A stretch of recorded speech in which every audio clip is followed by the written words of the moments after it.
You're watching Valley Sports, the home of the Rays, Magic, and Lightning.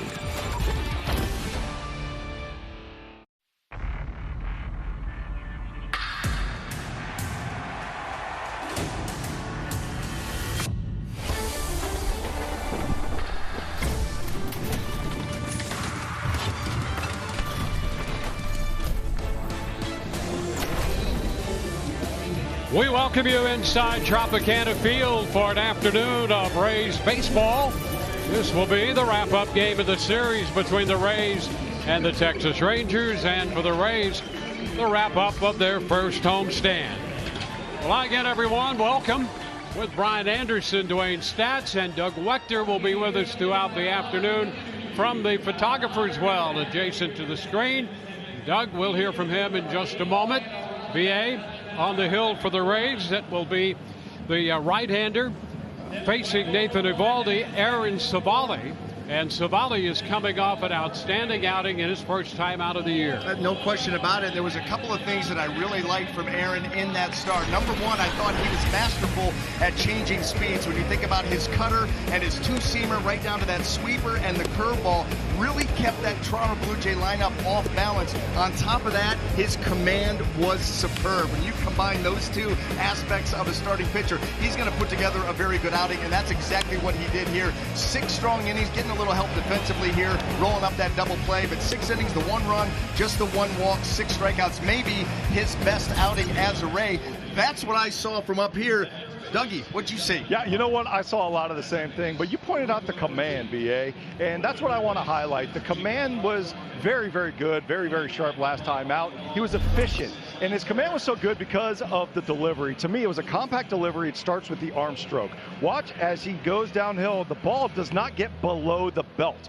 Because it doesn't get below the belt, it's able to get up into a throwing position very quick and very repeatable. You see right here that it's going to come up to the ear very quickly. And another thing that's going to do, it's allow him to keep his weight back. When his weight is back over the rubber, the ball is in a throwing position on top. He's able to get behind it and power that ball downhill. Fastball, slider, changeup, doesn't matter. He can throw every pitch from that position and be very, very efficient with it. Dwayne, that's what I saw, and that's what I'm looking forward to seeing today. Yeah, and the Rays certainly like what they've seen from Aaron Civale so far, as the Rays look to win this series from the defending World Series champion Texas Rangers. There's Nathan Eovaldi, the former Ray. He'll go to the mound for Texas.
Rays Baseball is brought to you by the Florida Lottery, by Mid-Florida, Florida's community credit union, and by Rooms to Go.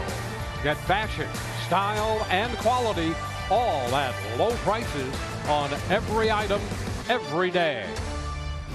Rays wrapping up their first homestand of the year. Rubber game of this 3-game series against the Texas Rangers, just around the corner.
The Rays bounced back in a big way last night, thanks to Isaac Paredes' big blast in the 5th inning, and a dominant performance on the mound from Zach Eflin en route to a 5-2 victory. Today, right-hander Aaron Savali takes the hill in the rubber game versus the world champion Texas Rangers. So the Rays will square off against this Texas ball club, looking to finish with a winning homestand, the first homestand of the year.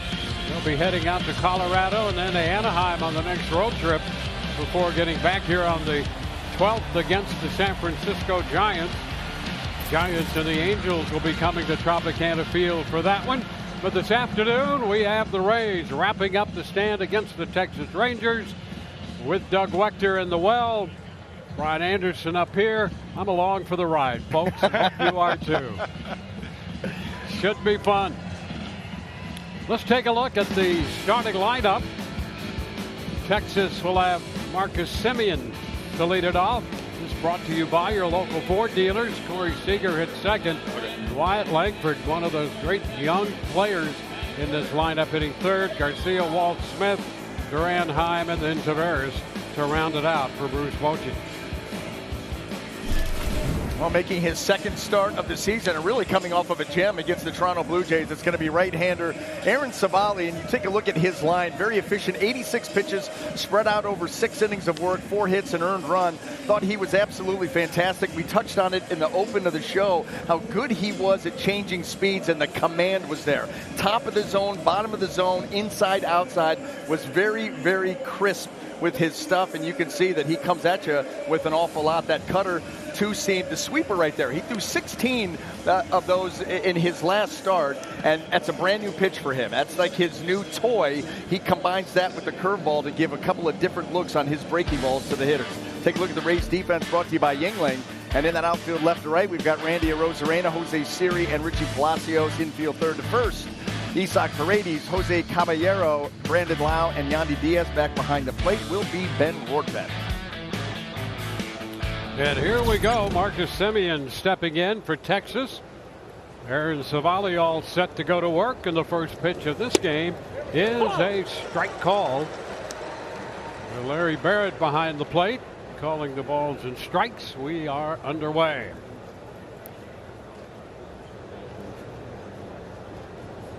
Semien, 29 home runs and 100 runs batted in last year. The leadoff man in this Texas lineup. Day in and day out.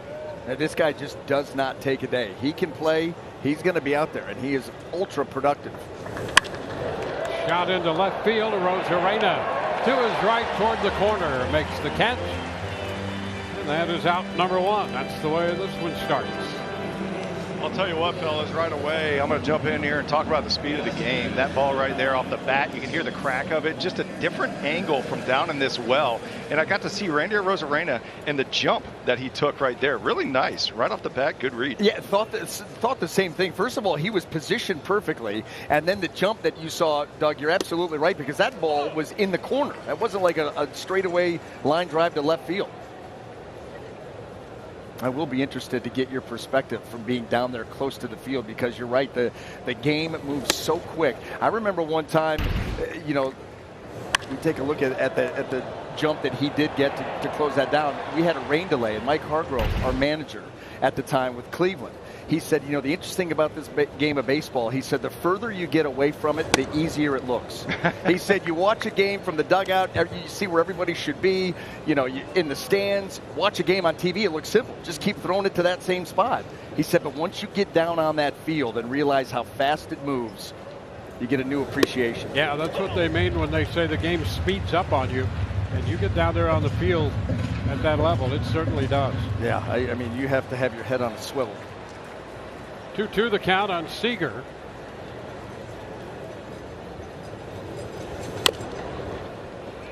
Little tap foul. Just another thing I'm noticing right off the bat from Savali, the depth of the breaking pitch. And, you know, we all get to see this from a monitor. We get to see it from high center field and from different angles. But I just forget the amount of depth that some of these really good breaking balls at the major league level have. And it's true top to bottom. When he throws that curveball, I mean, he has so much depth to it. That's why he gets a lot of swing and miss. Well, he spins that pitch so tight, and he throws it at 77 miles an hour. And what you were talking about, you know, as far as his pitching mechanics and the leverage that he creates, just think about then up on top of a mound, how much north and south movement it's going to get, that vertical movement. 3-2 on the ground through the right side. Sharply hit in between Yandy Diaz and Brandon Lau. Seager is aboard. Doug, when you watch Corey Seager, you know, whether it's down there or it's off of a video, what stands out to you about his swing or approach at the plate? My goodness, just about everything. I mean, he hits, you know, fastball, he hit over 300 last year. Breaking ball, he hit 349 on it. Off speed, he hit over 300. He can do everything. And how quick were his hands right there? That was a cutter inside corner, set up pretty nice on a 3-2 pitch. He's able to turn on it like nothing happened. Langford a chop down to third. Paredes to second. One. Lau throw not going to be in time with Langford getting down that line in a hurry. Yeah, listen, you had a little bit of a hitch with Isaac Paredes before he got that ball going to second base. You combine that with how long that initial throw was going to be as he had to retreat to get a good hop. And there was no way you were going to get Langford. Talk about his power and bat control and everything else. Guess what? He runs well, too. Yeah, you know, it's funny. I was talking to Bobby Wilson, coach over at the Texas Rangers. He was a actual member of the Angels when Mike Trout was a rookie. And he was talking about the comparison of Mike Trout and Wyatt Langford. Now, that's a lofty comparison, right? We all get that. But what he was talking about was the size and speed specifically. They sound the same when they're running down the line. And Dwayne, you'll like this. He equated it to a racehorse coming down the line out of the stable. Nice. Yeah, I'll tell you, what you do one thing is you get out of the way when that happens. That's right. So, yeah, he is showing all the signs of a great young talent to play this game at a high level for a long time. I'm just so impressed with his approach and just how advanced he is as a hitter. Even some of the swings we've seen him take in this series. He was in college last year. He was playing a college season a season ago. Yep. And you don't see that from hitters. You see some pitchers make that jump, not hitters usually. Did he go? He did. He is out on strikes. Garcia tried to check on the breaker and could not. A man left. Yandy Diaz will lead off when we come back.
Rays coming in to hit against Nathan Eovaldi. Here's the lineup brought to you by your local Ford dealers.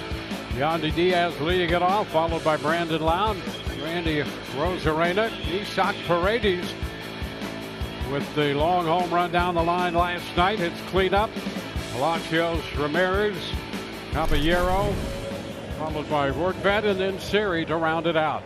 Well, they'll be matching up here against Nathan Eovaldi. That was his line from his start against the Cubs back on opening day. 6 runs, 4 hits, 2 runs, just 3 strikeouts. Power guy, fastball in the mid-90s. The first pitch, 95 right off the bat, inside, 1-0. Well, you see the 4-seamer right there, but he's also got the split, likes to use the cutter, curveball, uses them all enough, and is effective with all of them enough to make you respect them all. Hey, fellas, real quick, 95 is coming in hard. This is, you were talking about the speed of the game and how quickly you forget. We've gotten, at least I have gotten so used to seeing pitchers go out there bump 95 to 100. And I'll tell you, the velocity has not changed. Throwing 95 miles an hour, I'm still shocked that these guys can get to it. Yeah, there's what a vantage point you have right there. It's a good shot where Doug is perched. That's a good word for it, Dwayne. Perched up here. You should see this setup I got, by the way. I got wires all over the place. Can see them. I mean, during the open, I'm kicking things. I got no clue what's going on. I was just trying to, get through. Hopefully, it sounded okay. Listen, that's sounded great. That's my feelings up here in the booth. Exactly. Hey, let me ask you this: you're talking about seeing that 95-mile-an-hour heater. Can you hear it? Yes. 100% you can hear it out of the hands. Isn't that the greatest sound? One of the greatest sounds in baseball. I love the fact that you pointed that out, because when you got a guy throwing like that, it's just like when somebody hits differently at the plate, right? You can hear it off the bat. When you got a guy throwing heavy velocity, you can just hear it coming out of the hand. And it's an intimidating thing. Soft liner into center, going to drop for a base hit, and Yandy is aboard. Yandy will feel good about that base hit. He was 2 for 18 against Eovaldi in his career, and just kind of guided that one into center. Well, you see that he was a little bit out in front, but watch him lengthen the swing and get bat to ball. That's a great 2-strike approach, and we see it all the time from Yandy. Well, I think the bat control is something that at least I haven't talked enough about Yandy Diaz. I think that's why he is so good. Even when he gets beat on certain pitches, he still finds a way to barrel. Well, and you know what? You have to be able to have that ability to keep your hands back. You know, the body starts to go, but you don't fire your hands till late. And if you are a little bit out in front, now you have a fighting chance, and that's exactly what we saw in that swing. One strike to Brandon Lau. Ball second. Simeon will get the out and the double play. 4-6-3, Simeon Smith to Walsh.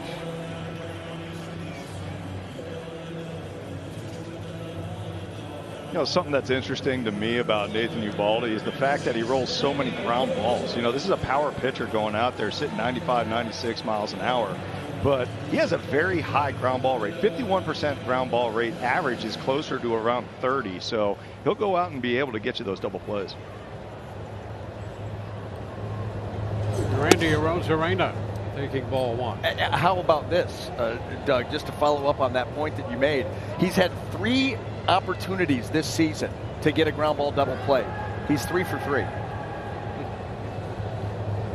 I've never seen that before. And last year, he 19 ground ball double plays in 72 attempts. This year, he's had 3 opportunities for a double play, and he has gotten one each time. And you know what? That was the split right there. That's the pitch that he will go to try to get that ball pounded into the ground. 2-1. And when you're talking that, you have to be talking about a pitcher with great command of everything he has. That was the one thing when we had him back with the Rays that I didn't realize how good his command was. Because, I mean, look, this guy, he came to us. He's looked it into right. Garcia's going to be there to make the catch. We'll follow up on that when we come back. We're at the end of an inning. No score.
Claim your share of the Rays 50-50 charity raffle jackpot, proceeds supporting youth programming in Tampa Bay.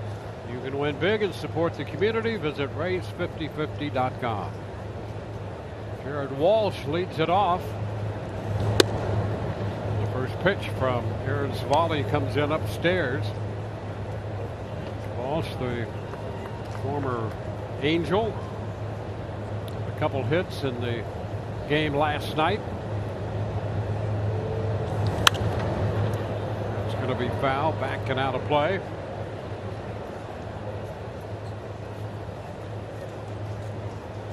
Signed to a minor league deal coming into camp this spring for Texas.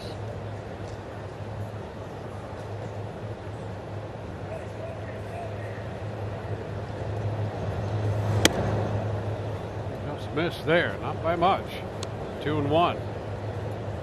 Tell you, this lineup that Texas throws out at you is so diverse. We talked last night about the number of right-handed hitters, left-handed hitters, switch hitters that are in the lineup. The same thing here this afternoon. And what we've seen from the young hitters they've inserted into this lineup, there's the breaking ball. They are hitters. They have an approach. Yeah, it's a deep, dangerous lineup. There is no question about that.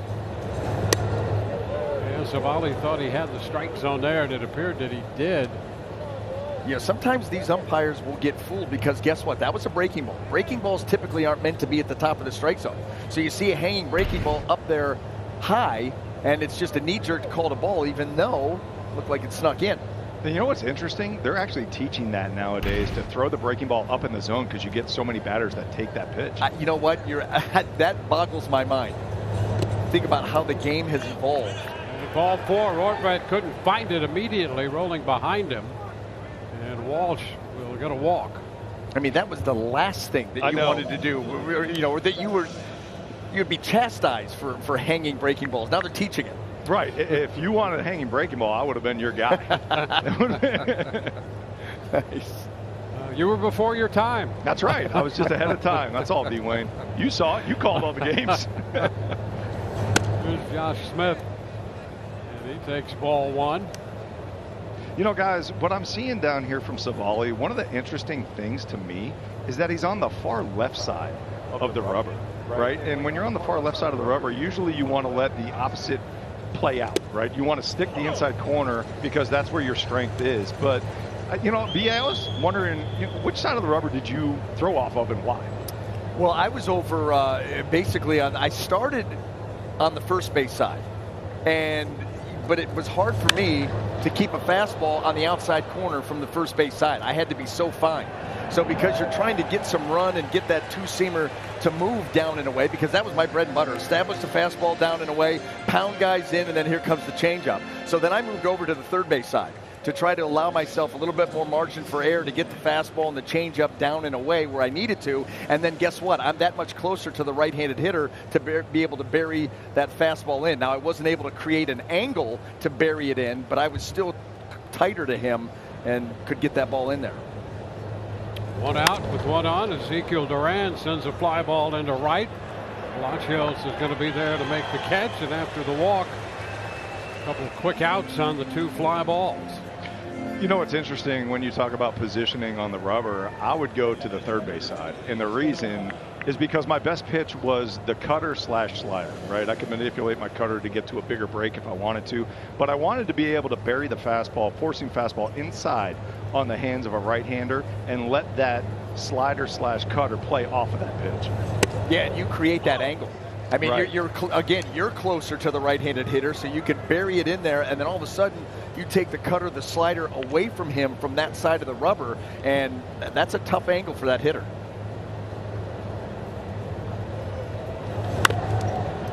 Heim fouls it. You know, for me, listening to this, the interesting thing, we got a lefty and a righty here. Talking about angles and sides of the rubber and all that. Which one are you going to trust, Dwayne?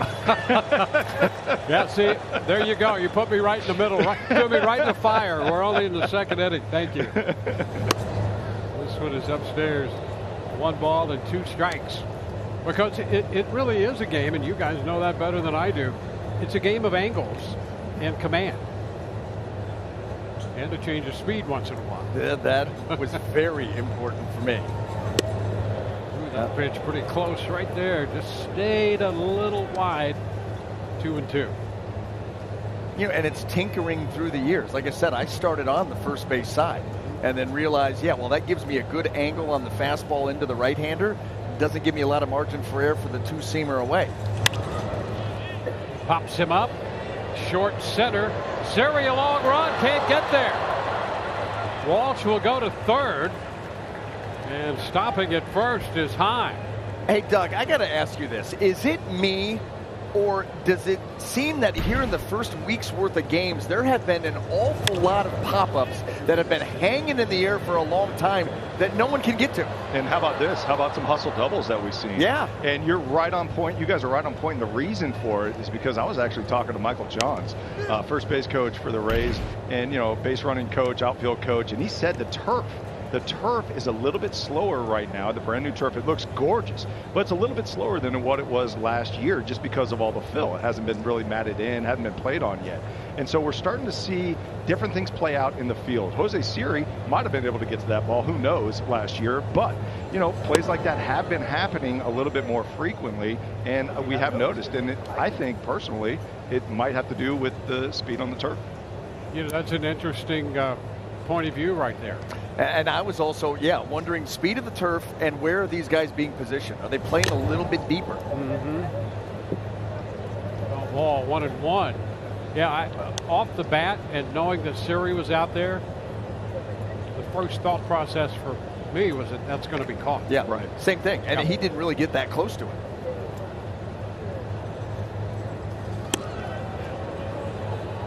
Tight there to check by Tavares.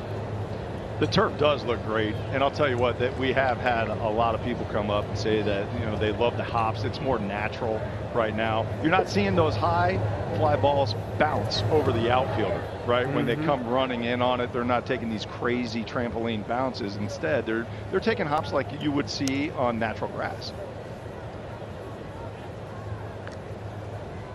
Walk and a single, mid on the corners with 2 outs. Savali is behind Tavares, 3-1. Top of the order, Semien on deck. You'd rather face him with the bases empty next inning.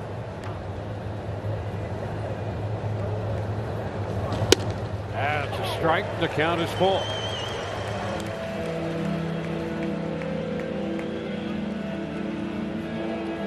Watching Savali work over these first couple games, that cutter has been on point for him and really been put into good areas of the strike zone. And that's going to be wide to load the bases. And that right there is a tough pitch to execute. And I wonder where it is on the scale for Aaron Savali, because think about a backdoor cutter from the first base side of the rubber. To start that pitch, you're already kind of angled towards the outside corner, and you've got to start that cutter off and get it back. It's almost like you're throwing around a corner. Right, you're almost working against yourself, yes. Right? You have to almost close yourself off on your landing position to get that pitch to the outside corner. It's such a hard pitch to repeat and execute. But on the other side, if you do execute it, I guarantee you're going to get a lot of strike 3 looking. Well, and you know what? Here's the thing. And Aaron Savali, I used to do that later in my career, and you would have a guy set up where you would stand on the mound, and you're looking in there and thinking to yourself, I'm throwing a backdoor cutter here, and if I execute it, it's a strikeout looking. He will have no chance. You get ahead of him, you throw a fastball off the plate away, okay, and I'm going to come back with a cutter in that same tunnel. He's going to give up on it, and it'll cut to the corner. And if you executed the pitch, you were right 100% of the time. You wouldn't even get a swing. Well, the bases are loaded, and Semien will bat here again in the second inning. And he takes the ball wide. He led off the game with a line drive out to left, and now up for the second time in as many innings.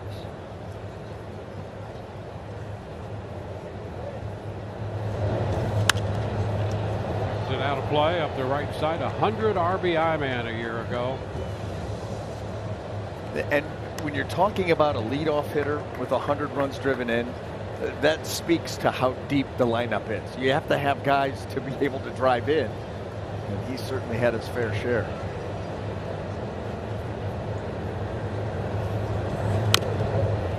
Fouls it. Well, he drove himself in 29 times. He did. So he had a start there. Well, and you wonder how Corey Seager felt about that. Corey Seager, with 33 homers in the year that he had, and only ended up with 96 runs batted in because Semien kept taking them.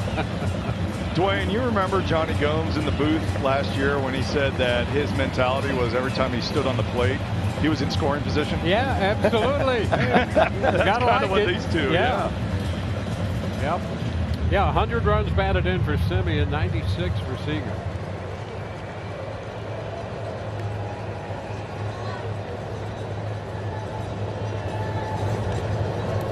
is too low. 2-2.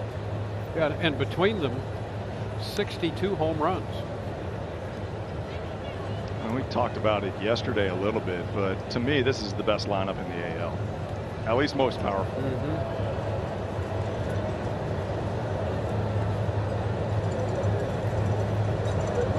2-2 pitch. Fouled again. And that's the other thing they seem to do. They can work a pitcher's pitch count. Work a pitcher's pitch count, get deep counts. They're also missing a couple big swingers. Josh Young's out. Nate Lowe is out.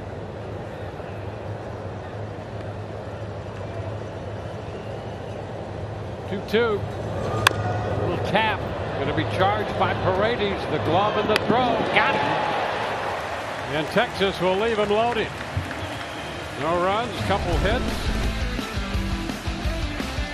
And here's the play. Paredes will lead off when we return.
Well, let's take a look at our Toyota keys for Nathan Eovaldi. Listen, it started here at Tropicana Field and went right through Game 5 of the World Series. 6 starts for Nathan Eovaldi. The Rangers went 6-0 in them. He went 5-0 with a sub-3 ERA, including winning the clinching game in Arizona. Game 5, he goes out, goes 6 shutout, and the Rangers come away world champs. Yeah, 5-0 in the postseason. His career postseason is 9-3. You have to embrace the spotlight. Yep. You have to love the big moment and be able to block all of the distractions out and go compete at a very, very high level.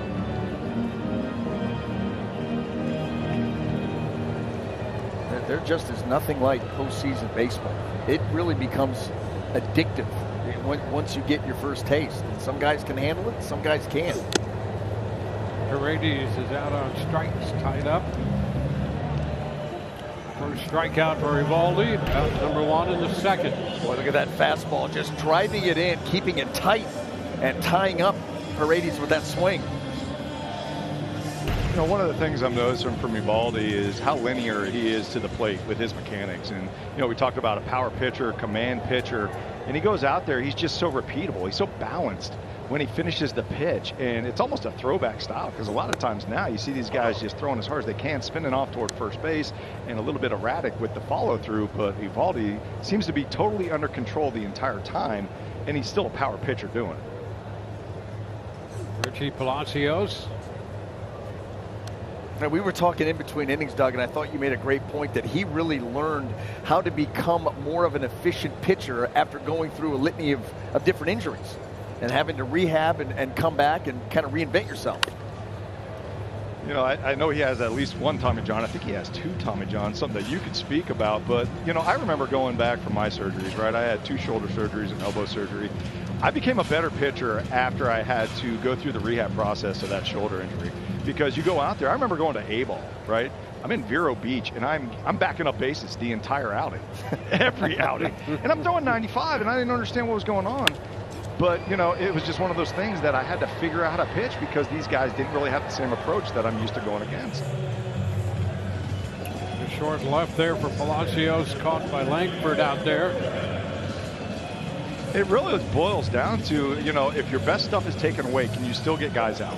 And those are the guys that come back better after a rehab process. You know, BA, I know you've been injured a couple times. You know, what was it like for you? Well, yeah, listen, I never made it back. You know, I had the Tommy John surgery in 2005. Tried to come back in 06 with the Rangers. Buck Showalter brought me back over with the Rangers, actually. But I was on the mound too soon. I tried to rush that rehab too fast. And I was back on the mound sooner than I should have, probably around 10 and a half, 11 months. And so I blew out pretty quickly there, had the surgery again, took 2007 off to get a full rehab, and then tried to come back down here with the Rays in 2008. And it was my second spring training outing where it popped again. In fact, it was the spring training outing where we got into the brawl with the Yankees at Al Lang Field. So everything that's happened between the Rays and the Yankees since is your fault? Yeah, and I take credit for the turnaround of the organization from 08 on, too. There you go. See, BA, the one constant through it all. Dwayne, we figured it out. That's right. From chaos to a champion. No, I think it's still chaos at times. We still got chaos. 100%. 2-2 to the count here on Harold Ramirez. It's a chopper right side. Evaldi will have to cover. And a nice little toss by Walsh over there. 3 up, 3 down.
No scores. We enter the top of the third, Rays and Rangers, and Dwayne and BA, this is what my career has come to.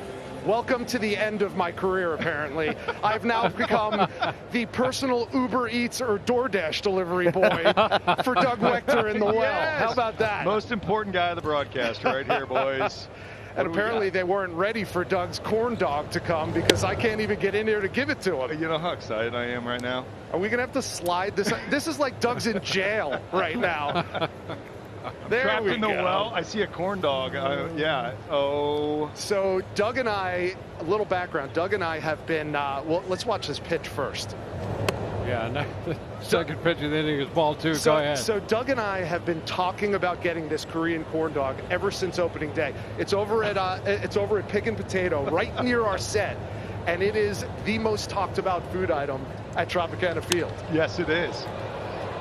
This one lifted into left, and Randy's going to be there to make the catch. Please continue with the Epicurean Delight. So, what's it called? It's a Korean corn Korean dog. corn dog. Inside there's a corn dog like you'd find at your favorite carnival, but it's got panko-crusted breadcrumbs on the outside and the spicy aioli on top. It is ridiculous. Fellas, look at the sheer weight. Look at this. Look at that. It's going to snap that stick, baby. No. I guess I'm taking a bite on air. Is this what I mean, it's going to be hard for me not to. This is what America wants. Okay. And of course he gets the cheese sauce on the microphone. That's beautiful. We can't take him anywhere.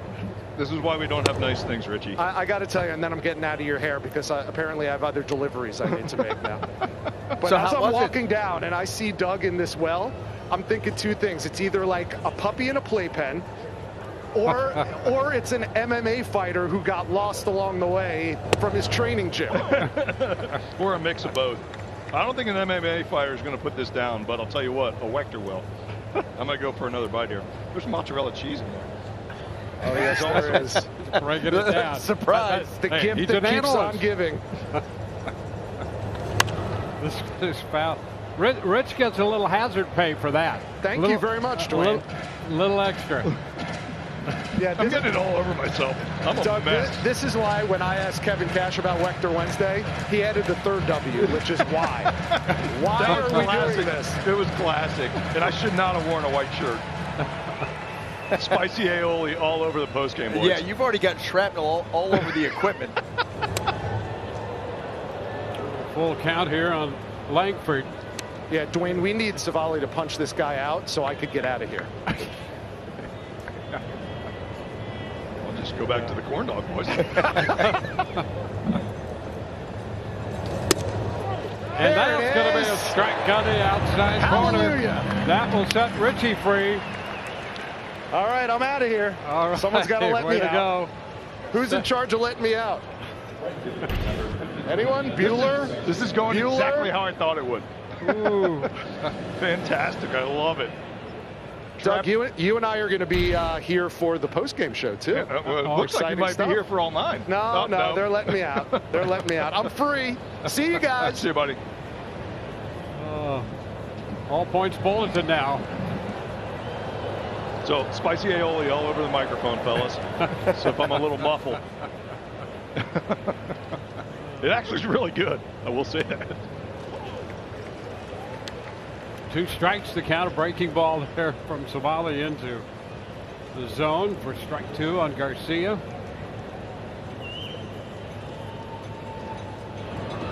And a wave and a miss.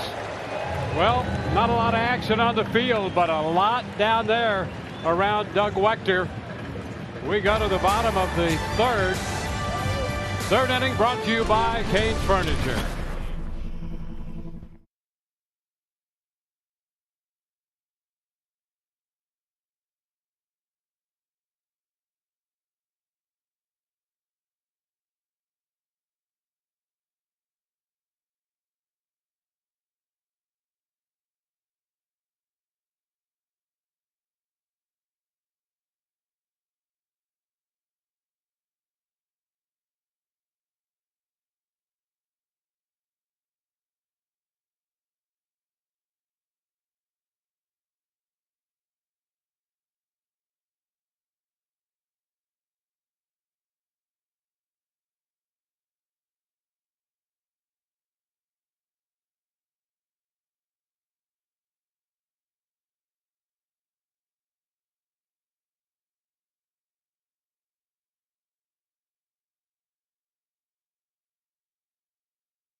Don't miss a pitch during the 2024 season with a Rays season membership.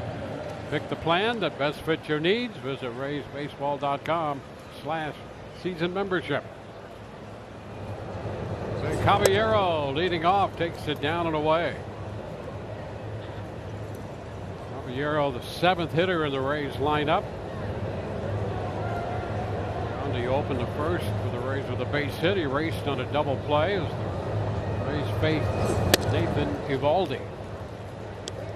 It's 1-1.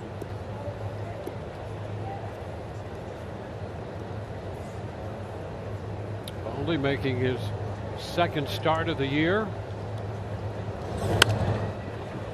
We're off the front of the Rays dugout.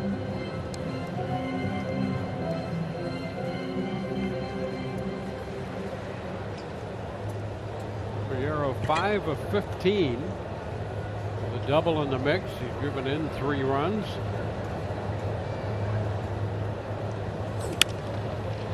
Popper, that ball's going to drop out of the reach of Simeon. And a base hit for Caballero. I'm blaming the turf, slow turf. Those are the pitches that you execute perfectly, and you walk away and say, you know what? There's nothing I could have done. As a pitcher, you put it where you wanted to, and then you know what? Sometimes you get base hits out of it, and sometimes you don't. Yeah, and I'll tell you what, they're so frustrating to give up, because if you're not going to punch a guy out, and I wasn't a big punch-out guy, then guess what? The whole point of being out there is miss the barrel of the bat. And when you do that, and they still find a way to flare it in, it can become very frustrating. And the first pitch to the Rays catcher is a strike call. But that's the thing about this game. There are going to be disappointments. You have to react accordingly, like right now. You don't have time to feel sorry for yourself or anything else. Get right back out there and make quality pitches. And Rortvedt pops it foul. That will carry out a play. He's down 0-2. By the way, another opportunity here. Another opportunity for the ground ball double play. He hasn't missed on one this year. Let's see if Rortvedt can get something in the air.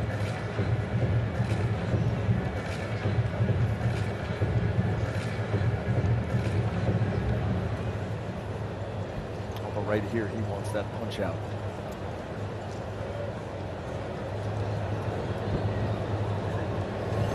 And a cut and miss. He goes up and gets him to chase 95 up out of the zone. And that's out number 1. Well, that's it right there, right, BA? Yeah. I mean, if he was going for the ground ball, of course he would have done something down in the zone, trying to get that ground ball. But going for the punch out with 2 strikes, he's going fastball straight up in the zone, high octane, and gets it perfectly placed right by the letters. Jose Siri.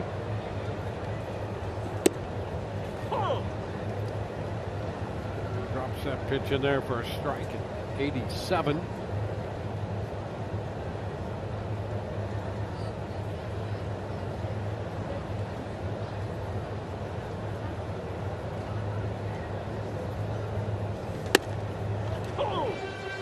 So nothing but strikes after the base hit. And quality strikes. You know, that 87-mile-an-hour split, you know, in the bottom part of the zone. Then he rushes 95 up into the top of the zone. Runner on the move. The pitch is down, and the throw will skip beyond Simeon, backed up by Smith. And a stolen base for the Rays shortstop. Caballero now with 3 stolen bases in 4 attempts. Well, there was the jump, and he gets in ahead of that throw. But if you go back and look at that pitch, especially from the center field camera right there, that pitch was a strike. But because Jonah Heim comes out of his crouch, because he's got to get the ball going to second base so quickly, that ball does not get called, and that gives Jose Siri another pitch to play with.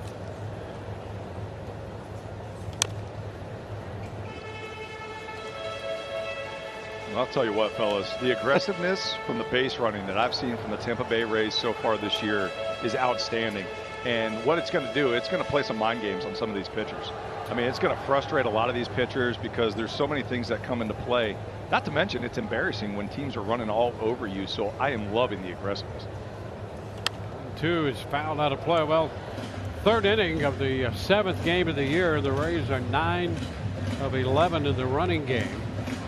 And lead the American League in stolen bases. They were tied coming into this game, and we'll see what the two teams that they were tied with. Let's take a look. I think Cleveland and Boston. See what they do later today, but they have the lead right now. And yeah, it's always, you know, the Rays as an organization always looking for market inefficiencies. And if you've got guys that have good speed, you can, you know, teach them how to become better base runners, better base stealers. You have the bigger bags, the limited throwovers. Why not? Why not put guys in motion? And you're right, it creates mind games for the pitcher, the defense.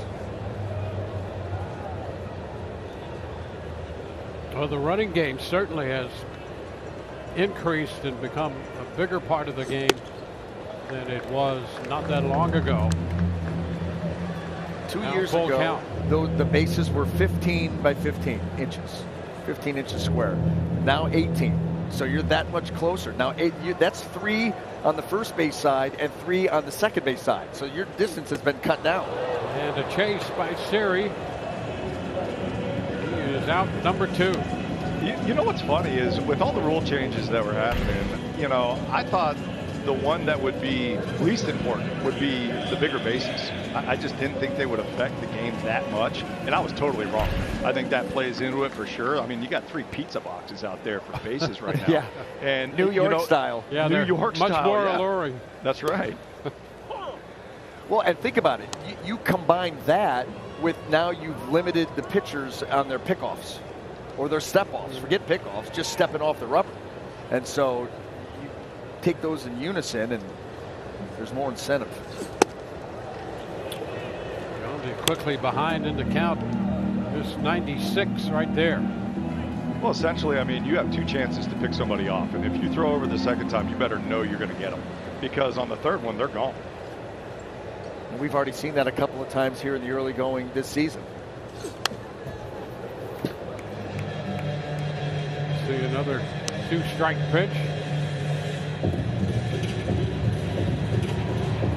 Jonesy with that base hit in the first inning, something he has not seen a lot of against Vivaldi. Right now he's 3 for 19 off him.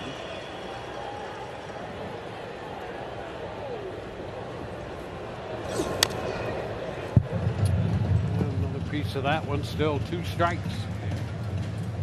Vivaldi wanted that pitch to end the at-bat.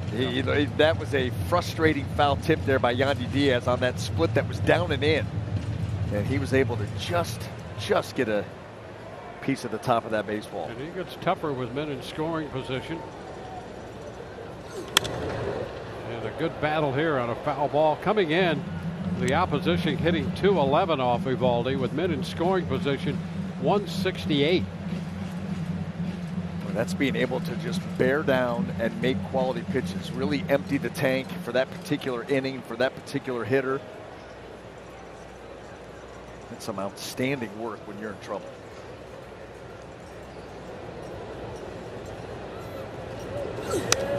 And Yandy just enough to stay alive here, down 0-2. This will be the 7th pitch of this at bat. Getting down 2 strikes and fouling them away. Almost frustrating Vivaldi. Have you seen his body language? Because he's thrown a couple of 0-2 pitches that he's thinking this is going to end the at-bat, and Yandy finds a way to stay alive. And now he takes this one for a ball. Well, he had him so set up for that pitch. After 97 inside corner, then you go with the slower breaking ball down and away, and Yandy able to lay off.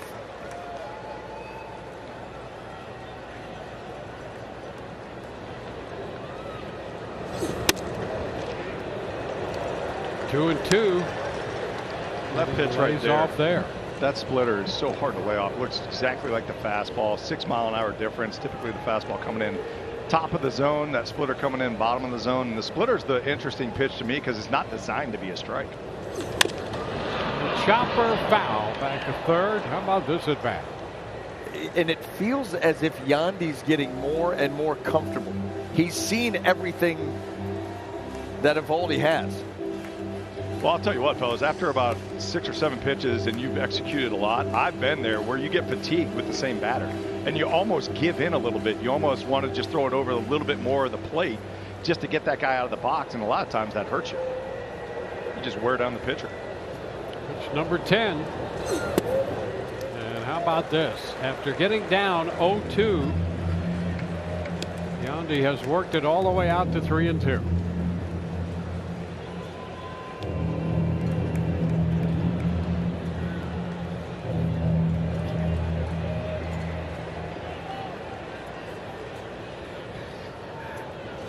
And ball 4, he draws the walk. One of the most impressive at-bats I've seen here in the early going this season.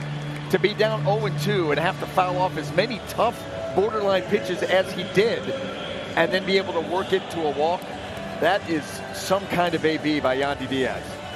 That's the kind of at-bat puts you on a long-time streak. I mean, that's the kind of at-bat that really shows you how well a hitter is seeing it. You get an at-bat like that from Yandy Diaz, you know he's locked in. Brandon Lau fouls it. Almost had my first foul ball right there, boys. All right. Stay awake. Getting close. Didn't realize how close I was going to be to the action. Well, give you an idea. Eovaldi made 12 pitches total in the first and 12 pitches total in the second.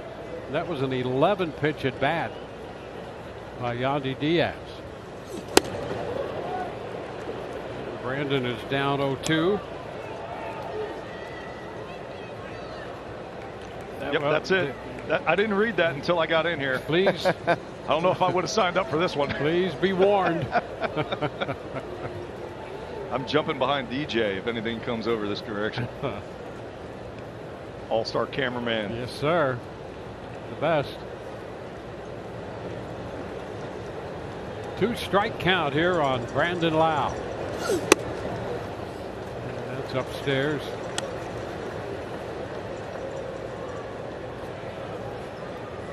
Single by Caballero to start it. Steal of second. Couple strikeouts. Yandy got down 0-2, drew a walk. Now 1-2 to Brandon Lau. And a foul ball right at the feet of Jonah Heim.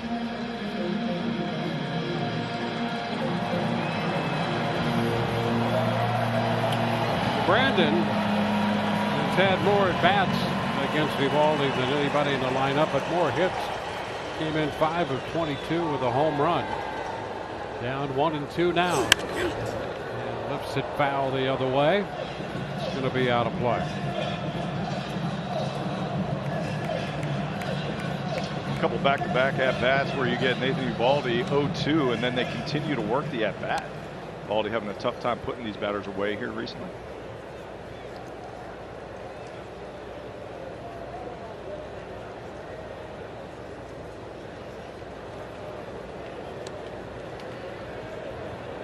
One-two, and he got him out in front.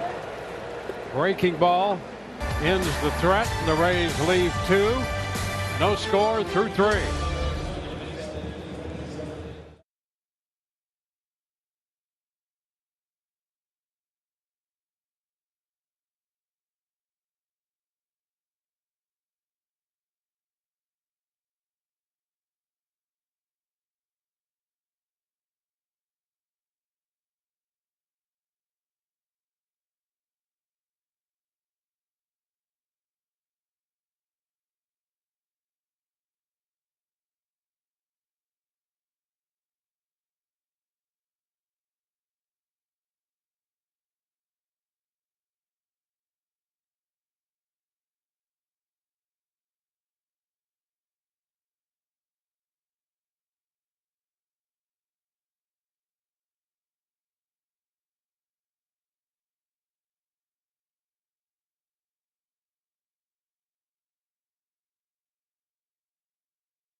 A possibility, especially the way that these two guys threw the ball in their first outing.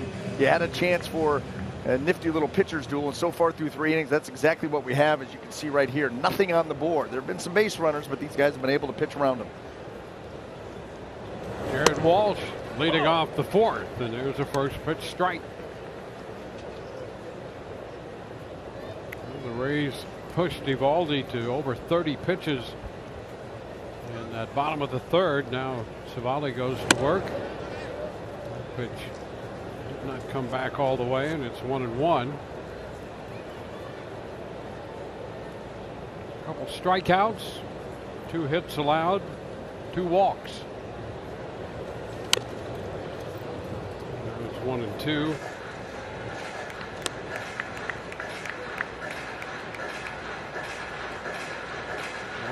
Came into the game 2 of 5 against Savali. One of those hits, a home run.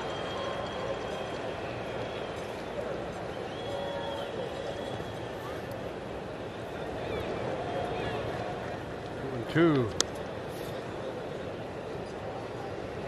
Yeah, just watching Savali this year, he's got such a good tempo going. But one of the things I've noticed is that his command is so much better, not just on the pitches that he executes, even the ones he misses. When he misses, he's missing off the plate in places that they can't hurt you.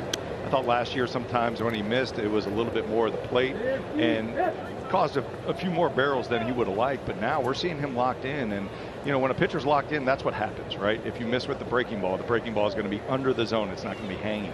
And that's what I've been seeing so far from Savali.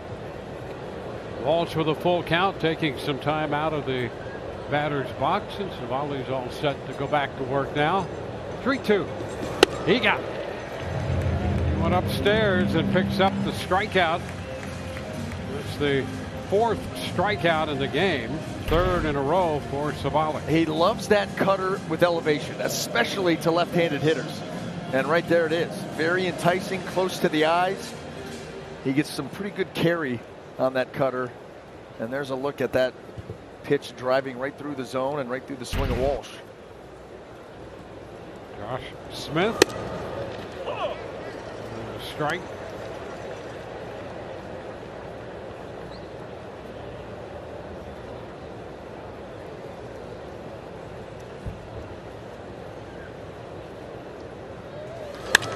And to left toward the line. Rosarena cutting there though and makes the catch. Nice little read on that slicing line drive. In memory of beloved play-by-play Rays radio announcer David Wills, the first 12,000 fans Sunday, April 14th, will receive a Dave Wills tropical shirt presented by Crown Automotive Group. Ezekiel Duran.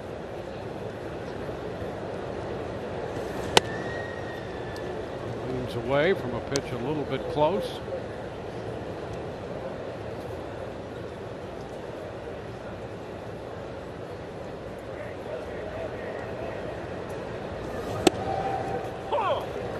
Strike 1-1. Duran out of the Dominican Republic. He's a guy who can play almost everywhere, and last year did that. There's a strike. Played all 4 infield positions. First, second, short, third, and the corner outfield spots as well, right field, left field. We were talking about, well, we've been talking about that this entire homestand, and the versatility and wanting to be able to have guys that can play in the infield and also can cover those corner outfield spots. That has become so valuable. Where it used to be, we were talking about, you know, you had a utility infielder that would cover you at short and second. Maybe they could do some third. Yeah. Now you got guys that can do all of that and in the outfield. That makes your roster deeper.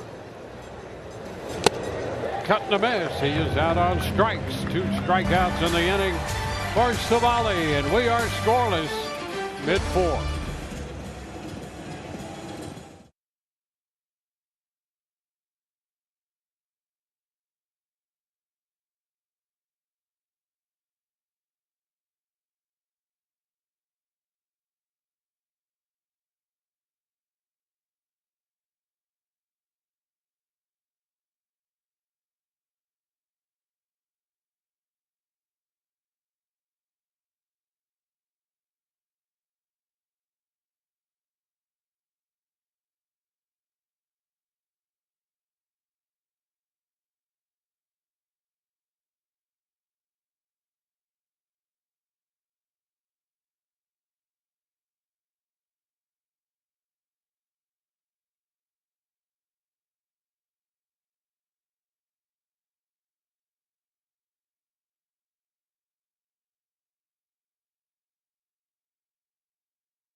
Well, if you're going to pick two pitchers to come out of a town like Alvin, Texas, Alvin High School, Nolan Ryan and Nathan Eovaldi, two pretty good picks right there. Nolan and Nathan. Yep. What's in the water over at Alvin? I'm telling you. Heat. Strike the Heat cat. is straight gasoline. I remember some of the highlights of Nolan Ryan when I was growing up. He was my favorite pitcher to watch by far. Oh, hands down. Hey, Doug, that's why I wore number 34 at every possible opportunity. Drop down to third. And Rosarena is out number 1 in the bottom of the 4th. Well, and that because we were so similar. I mean, you talk about the epitome of a power pitcher who could intimidate with the best of them. I mean, look at that leg kick. And think about 27 major league seasons, and he was a power pitcher throughout. Never had to transition to be a finesse guy, a power pitcher for almost 3 decades in the major leagues. He was the reason that I started throwing the football before games. I remember reading something on Nolan Ryan back when I was a kid that he would play catch with a football in the outfield every day before his start. And so I started doing it thinking, oh man, that's all you got to do to throw 100 miles an hour. Didn't work for me. You got closer than I did. That was the big Tom House thing too. Yeah, it was. It was. And honestly, Nolan Ryan, he's just, there'll never be another one. Right? I can never imagine another Nolan Ryan. No, 5,700 plus strikeouts, 5,300 innings. And 7 no-hitters. How many one-hitters?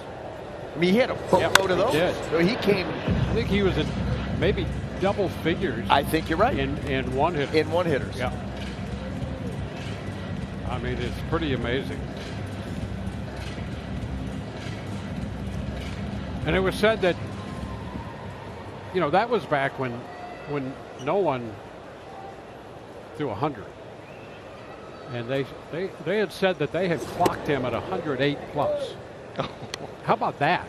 I mean, I think that's faulty equipment. I'd love to believe that. I don't know if you go with 108. You would want to, really document that. But I'm telling you, there's a little short fly ball near the line, going to drop in among 3 defenders, and Paredes is aboard with 1 out here in the bottom of the 4th inning. Well, here's one thing for sure. You don't want to charge the mound on Nolan. No, Robin Ventura, he contemplated, he went, and then he was... Bad decision. Yep. And one after the other. So I have a photo and a scorecard from that game from Nolan Ryan, because right after this he stays in the game. He's got that bloody lip and he's looking down at the next batter. It's one of the most iconic things I've ever seen on a mound, and you talk about inspiring a guy that just would not come out of the game. Doug, I have a giant photo of that framed and matted. And he's got blood down the front of his jersey on top of it. I mean, it looks like, how would you even leave him in the game? Well, not that you wouldn't leave him in the game, but you'd at least make him change his jersey. He was having none of it. He was getting ready to bury somebody else. I want to know who had the guts to go out and try to get him off the mound. Well, and here's the deal, too. 27 seasons, and he was mid-90s plus at the end. Yeah. That's power pitcher straight through for 3 decades. Incredible. Over the mound, right to the shortstop Smith, who steps on the bag, goes to first. Palacios grounds into the double play. We go to the 5th, scoreless.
Rays Baseball brought to you by West Shore Home, America's most admired home remodeling brand, and by your local Toyota dealers today.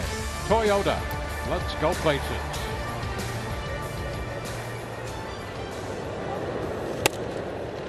In the fifth inning, Heim swinging and missing, strike one.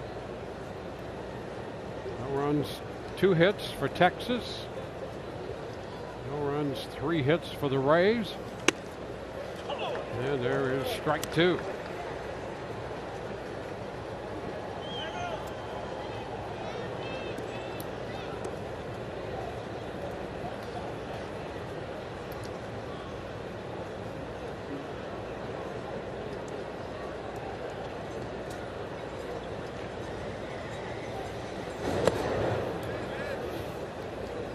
Ball 2 strikes.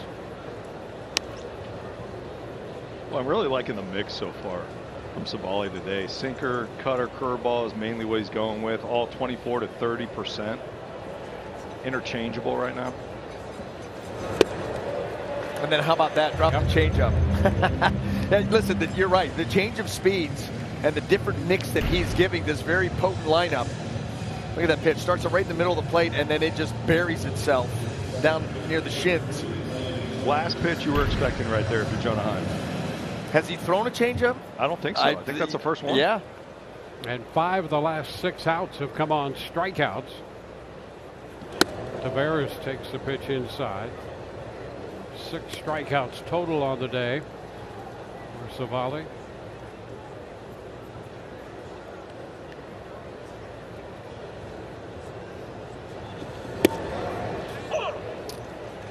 There's a called strike. Now you start to mix in that changeup. You just give this lineup one more thing to think about.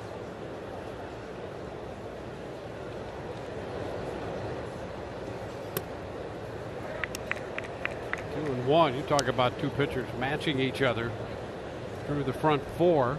Savali had made 66 pitches. Uvalde had made 66 pitches. Ground ball, that left side open with Caballero shaded toward the middle, and he could not get back to his right in time. Tavares on with a base hit, on for the second time.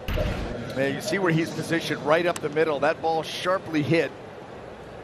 You know, even if he does come up with that, with the nature of his dive and where he's headed, there's probably no way in the world he's getting up and throwing out Tavares.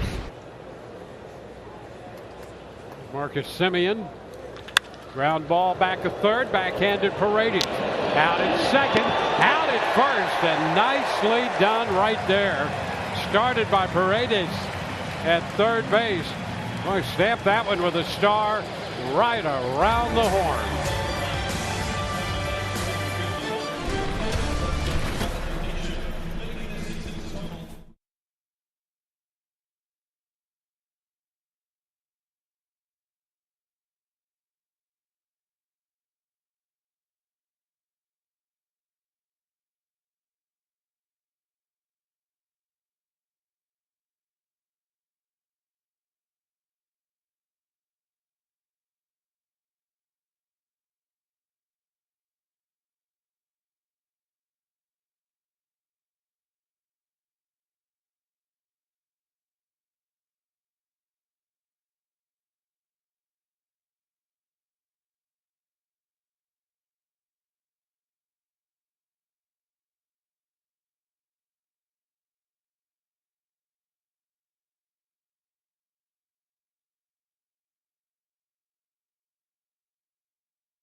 scoreless as we go to the home half of the 5th inning. The Rays and the Rangers.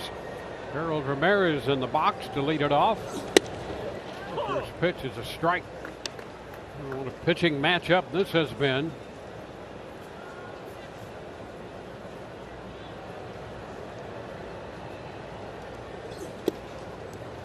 Down 1-1. Nathan Eovaldi, the 34-year-old right-hander.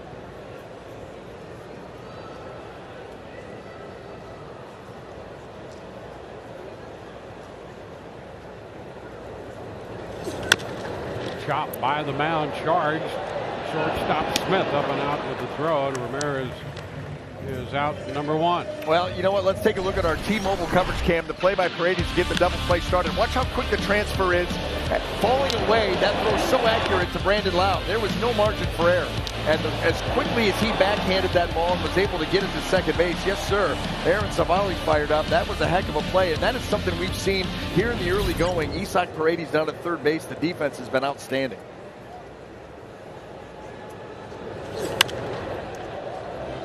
Fellas, I had an absolutely perfect view of that double play, and I saw Paredes. His first step in the read off the bat is the reason he was able to get himself in a position for that. That backhand is so hard to get to, and to be able to pull that off and throw it accurately over to second base, that was beautiful. Second pitch is popped up. Caballero. Simeon out there. Yeah, and that's the thing, too, Doug. When you are going up that line to the backhand, you don't have time to plant yourself and then step into the throw towards second. You've just got to field it and get it on its way. That's why he threw it falling, into foul territory. Right. And yet put it accurately right where Brandon could handle it. That's why arm strength is so important for the corner infielders, right? So you got to go over there. You got to be, your momentum is taking you into the third base dugout, and you're still able to fire a strike across the diamond. Look at this. There's no way to get any kind of weight behind that throw, and he still throws a bullet over to Brandon Lau. And that was the only way they were going to get that turn, by the way. Yeah, that was a thing of beauty right there. Number one, coming up with that and then getting the throw away and to put it where he did at second. And that's special. That's special defense.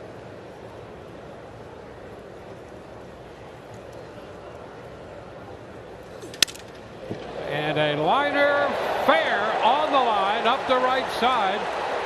Rortvedt on his way to second has himself a double. A 2-out double, and suddenly the Rays have a man in scoring position. Then Rortvedt, the catcher.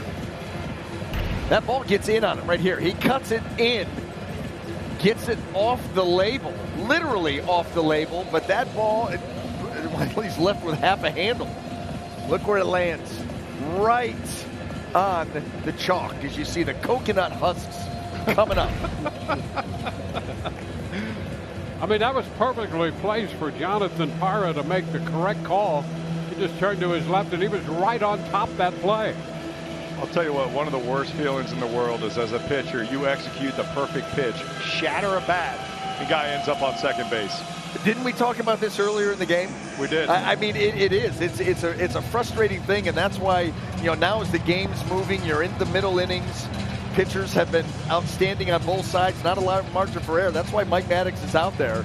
Make sure that Nathan Eovaldi, they got a good plan of attack here.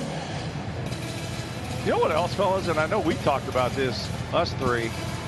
I'm pretty impressed with Ben Rortvedt right now. Yes. And, the fact that he has come in and really done a good job right off the bat, offensively, defensively. He's caught Savali now for both his games. He's looked locked in. This is a guy who wasn't even in the organization, 3 weeks ago? I mean, for him to come over here and be so comfortable, I think it's incredible. It says a lot for him. So he's at second for Jose Siri.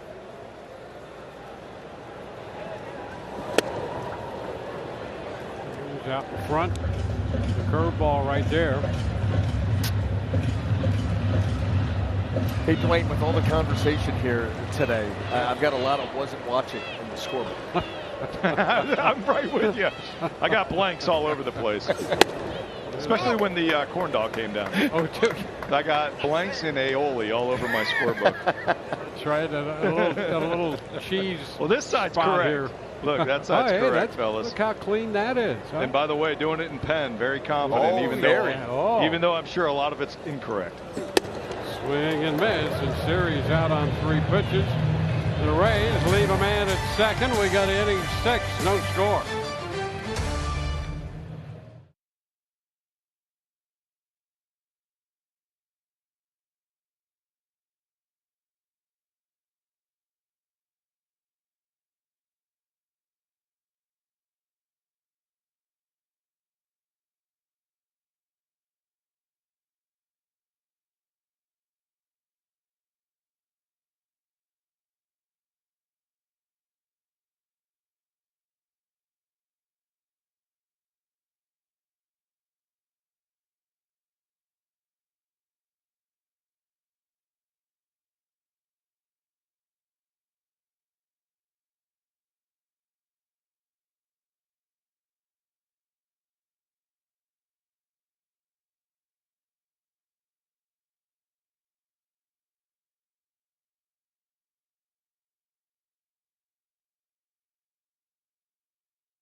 Scoreless as we go to the 6th. You're taking a look at Ahmad Rosario, and he's in there at second base now, replacing Brandon Lau.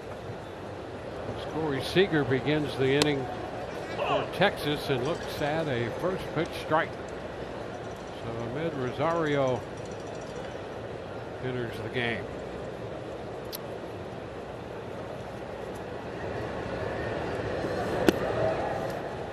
So Too low, 1-1. We were talking about how Aaron Civale is now incorporating the changeup here later in the game. BA, I wanted to ask you this. Were you the type of starting pitcher who would hold off one of his pitches until maybe the second time through the order? Doug, I didn't have enough pitches to hold off at. Are you kidding me? You were in attack mode. That was it. Fly ball deep to right. Palacios will go to the wall, and that ball's going to get out of here.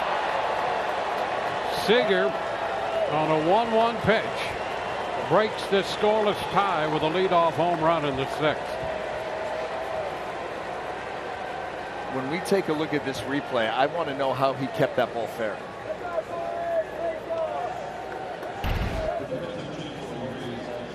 This pitch down and in and moving towards him. Look at how he goes down and keeps his hands inside the baseball and then fires the barrel late. Boy, nice strong high finish and did not hook it foul. Langford, pop foul.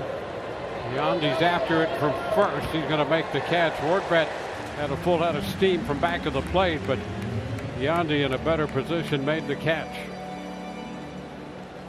So Seager has belted the home run. Watch the eyes. Watch the eyes. Doug, you talk about keeping your weight back. He follows that ball. He didn't follow it to the barrel, but it certainly gave that look. The best hitters I've ever seen have the quietest heads, right? They don't move at all throughout the swing. They are on point, locked in, watching the ball hit the barrel the entire time. Yandy Diaz does the same thing. Same thing with pitchers. Yes. Think about Greg Maddux. His body just worked around his head. Popper down to right side. Yandy's after this one, and that's going to be out of play. The one guy that I've seen that I can remember off the top of my head that yanked his head all over the place and still was really, really good, James Shields. Oh, yeah. I mean, absolutely. Shieldsy was all over the map. He had to have what was more sore, shoulder, elbow, or neck?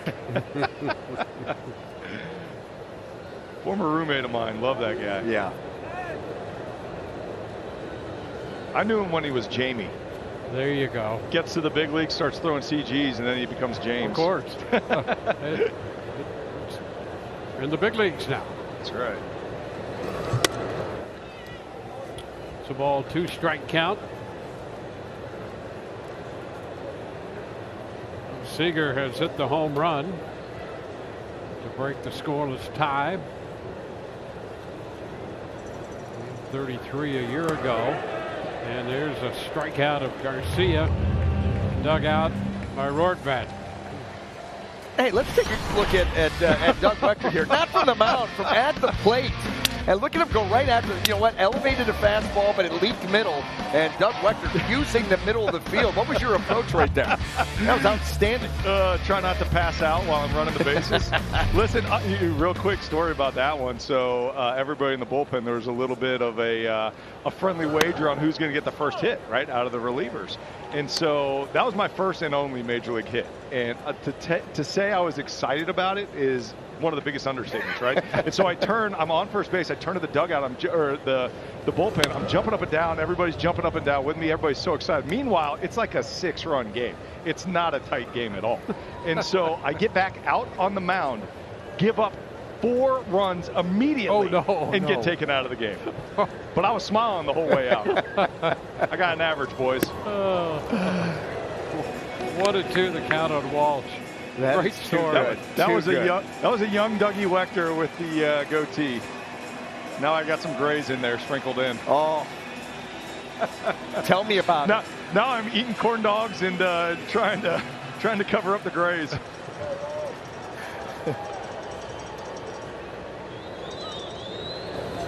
Walsh is caught looking right there. So after the home run, 1, 2, 3. We go to the bottom of inning 6. It's 1-0 Texas.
All right, fellas, we're talking about pitchers who can hit. Mr. Brian Anderson, look how quiet that head is. Dwayne, have you ever seen anything so pretty? Look at that. It's a wall scraper. You know what? Sweet stroking Brian Anderson, jogging around the bases. What was the thought process going through that jog around the bases?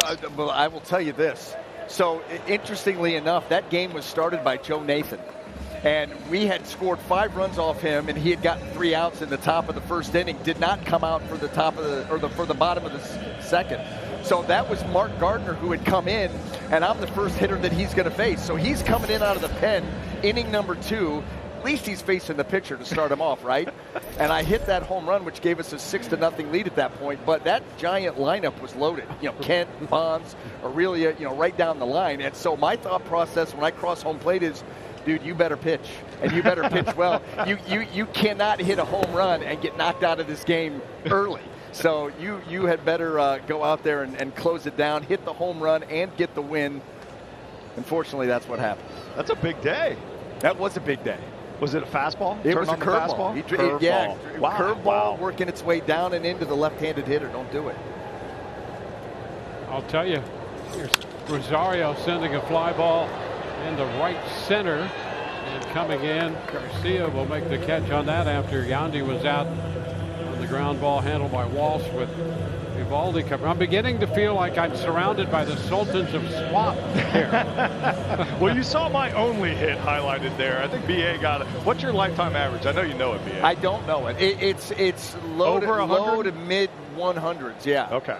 But you know what the thing is, that I switch hit too, which was the dumbest thing ever. So the little bit of time that we did get to work on hitting, I would have to divide it between right-handed, left-handed.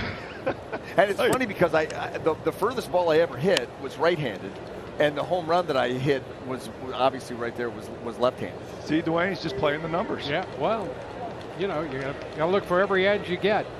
I will say one of my favorite times of the year is when we would go back and play NL teams, and I was able to hit batting practice the week leading up. Yes. And you got all the boys lined up, right? All the pitchers lined up who all think we can still hit, you know, from our high school days. Everybody takes the biggest bat possible out of the bat rack and swinging for the fences. Yeah, that was an absolute blast. You wonder why they even let us do that. You know, you're looking to, you know. I agree. It was not intelligent to let me swing a bat at all, fellas. That's why it was very limited in the time I had at the plate. 1-2 here to Randy, a ground ball, third base. Rand's throw, and it's a 1-2-3 inning in the sixth. On to the seventh, 1-0 Texas.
Tropicana Field, Aaron Savali having himself a game. Really 2 games in a row. Was great his first time out, and he's kept that momentum going here into outing number 2. 87 pitches, 6 innings, super efficient, 10 swing and misses, the 8 punch outs.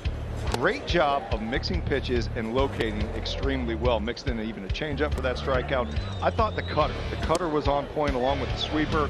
And, you know, if this is the Aaron Savali that we can get used to, this is going to be a really big weapon for the Tampa Bay Rays. Yeah, this is the pitcher the Rays thought they acquired and saw some of last year, and they're confident that he can go out and do the kind of job he did today against a challenging lineup.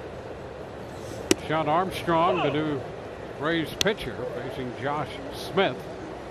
The count is 1-1. Smith at shortstop today, was Seager the DH.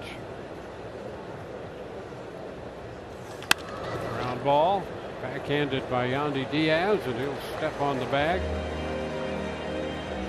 Sign up your little leaguer and slugger, for that matter, for the Rays Rookies Kids Club, presented by Suncoast Credit Union for just $40. MVP memberships include a free kids meal at every home game, discount on tickets. Join today at RaysBaseball.com/rookies. Ezekiel Duran. Away that first pitch for a strike. Well, I think you're right on point there, Dwayne, when you're talking about Savali going against this really tough lineup, and he was able to get through them pretty easily. And then you think about the last two outings, right? Texas and Toronto, both strong lineups, and he has looked very sharp. Yeah, big lift there for the Rays rotation. Armstrong ahead in the count, 0-2. 87 pitches for Savali today. Wow, and he hit 6 and 86 in his last outing. Yep. Very consistent with the pitches per. Similar kind of outing, too, as far as changing speeds, good command. You had that one pitch to Corey Seager, which I actually thought in real time was a little bit further in than it turned out to be, which is why I wondered how he was able to keep it fair. But that was it. I mean, outside of that.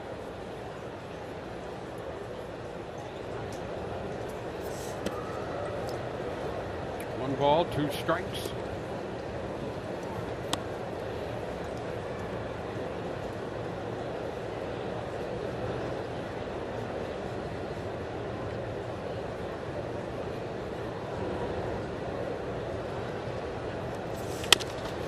Chopper shortstop. Caballero's throw in time, so 2 ground ball outs from Armstrong.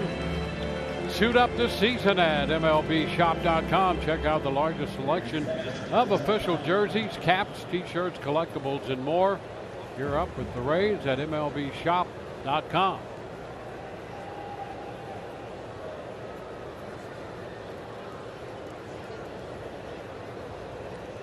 Jonah Heim, he's the catcher.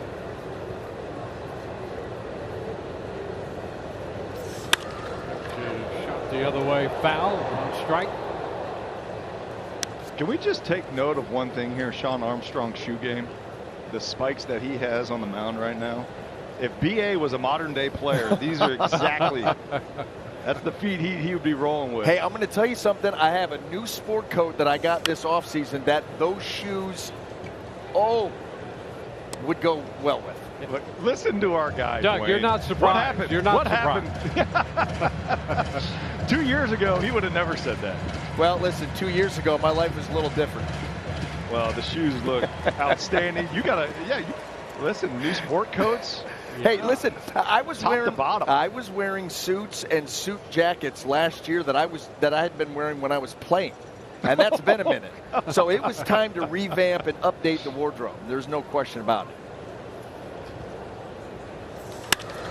Up the middle, and right there is Caballero. He makes the throw to first. Time is out of there. 1, 2, 3 in the 7th. 7th inning stretch brought to you by your Suncoast Hyundai dealer.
Well, welcome back to Tropicana Field. Bottom of the 7th, Texas Rangers on top of the Tampa Bay Rays 1-0. Do have an update for you from Brandon Lau. He was removed from the game for left side tightness.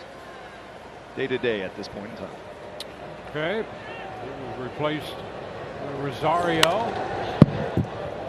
We go to the home half of the 7th. Saw Paredes shooting that first pitch foul. 4 hits for Texas. They have a run on the home run by Seager. The Rays 4 hits, no runs. Paredes, one of those hits in the 4th.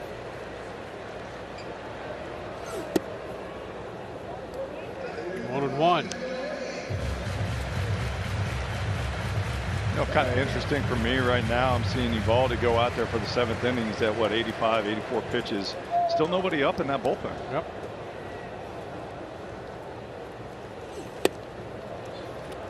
And Paredes saw that one disappear on him. On top of that, there was hesitation in that delivery. We've seen that a few times here from Eovaldi, where there's just a slight little pause with the leg kick to try to throw the timing of that hitter off. And that time it worked. 2-2. You know, that's something I could have never done with the pauses and the deliveries and throwing off timing. You know, Nestor Cortez over with the Yankees, he's a guy who does it all the time.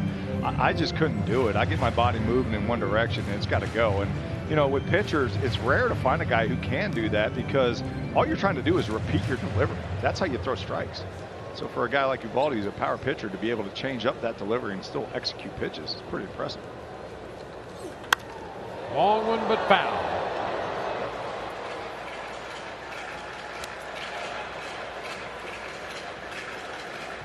Paredes connected down that left field line, hit the foul pole yesterday.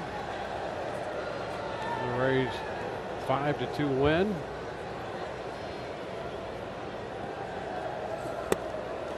And Eovaldi picks up a strikeout of Paredes for the 2nd time. 1 out in the 7th. Well, another outstanding split finger. There it is.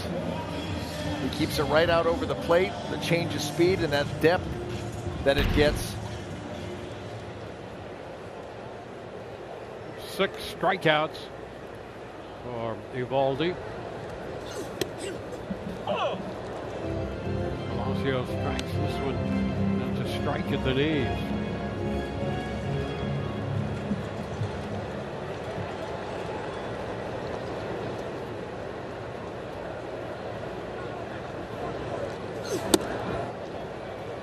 One.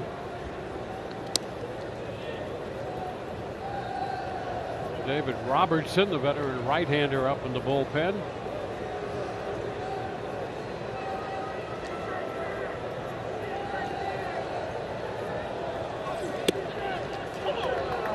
Strike is called, now 1-2.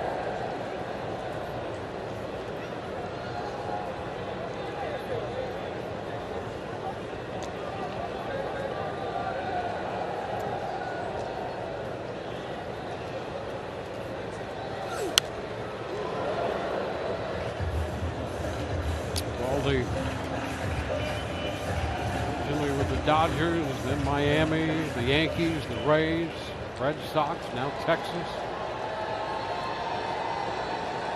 79 and 73 in his career.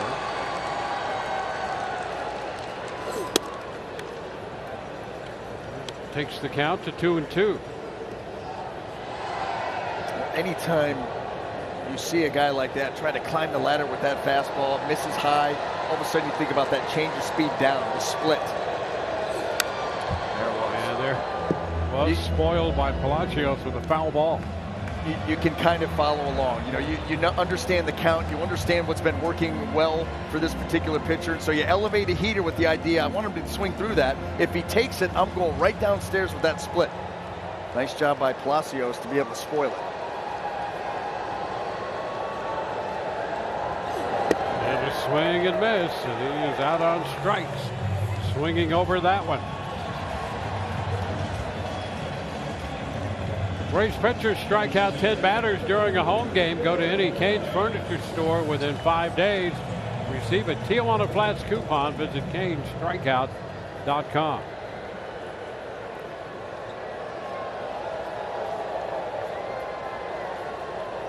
Here is Harold Ramirez. Using one foul for a strike. Well, the Rays only twice have gotten a man as far as second. Caballero singled in third, stole second. Broadfoot doubled in the fifth. And Harold a big cut behind 0-2. Nathan Eovaldi has been leaning on that split finger here in this particular inning. A ton of them, and very effective with it so far.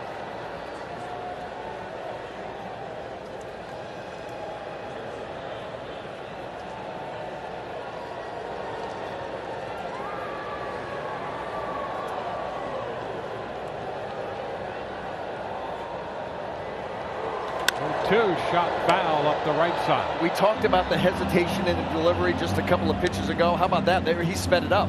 Yep. In the 0-2 count, he tried to speed up on Harold Ramirez. Zero leg lift. Zero, yeah. It just like gliding towards home plate.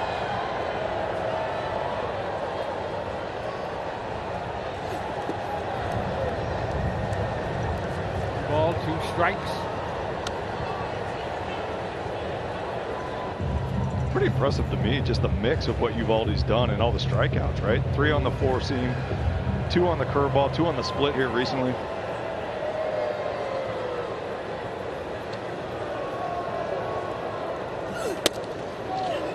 Off the plate. 97, it's 2-2. Caballero is on deck.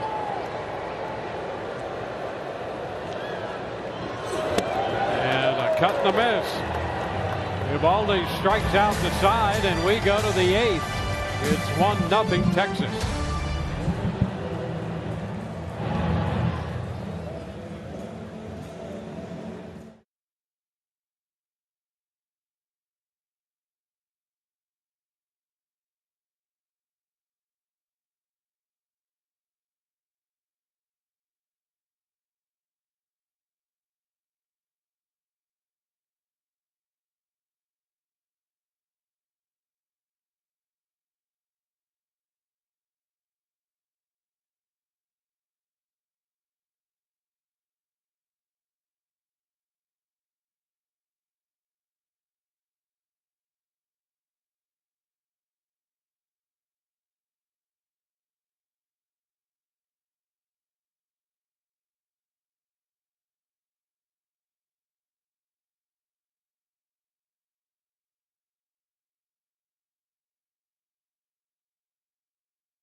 Well, hello there from our Rooms to Go lounge. It's time now for a trip down nostalgia lane for This Week in Rays Baseball.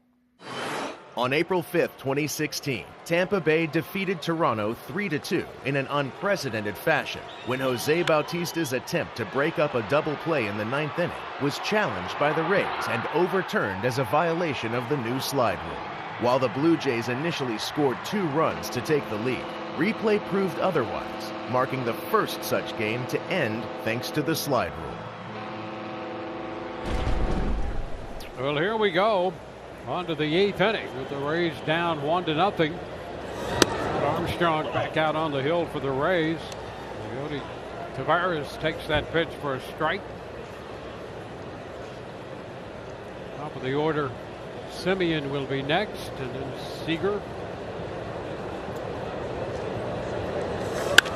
Liner into left, and right there for it, Arozarena. Taveras retired for the first time. He had walked and singled. Armstrong got 3 ground ball outs in the 7th, and now the line out. We'll go to the top side of the lineup.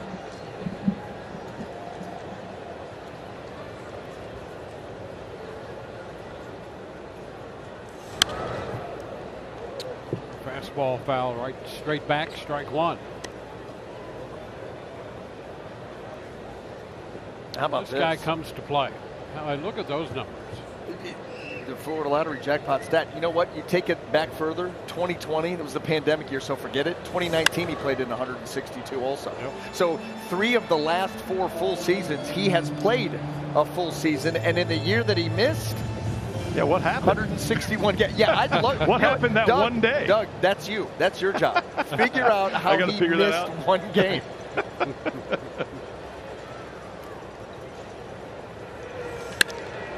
Liner into center, and that's going to fall in front. Siri tried to close, but could not get there, and there's a base hit. And it brings up Corey Seager. Well, let's look at his last at-bat. Our StatCast 3D, powered by Google Cloud, back in the 6th inning. This pitch moving itself down, and look at how he goes down and gets it. That's down and into a lefty. I always talk about that's a dangerous pitch, but the fact that his eye, his head, and his swing so smooth gets down to that baseball, and he's able to keep it fair. Right now, that's the difference.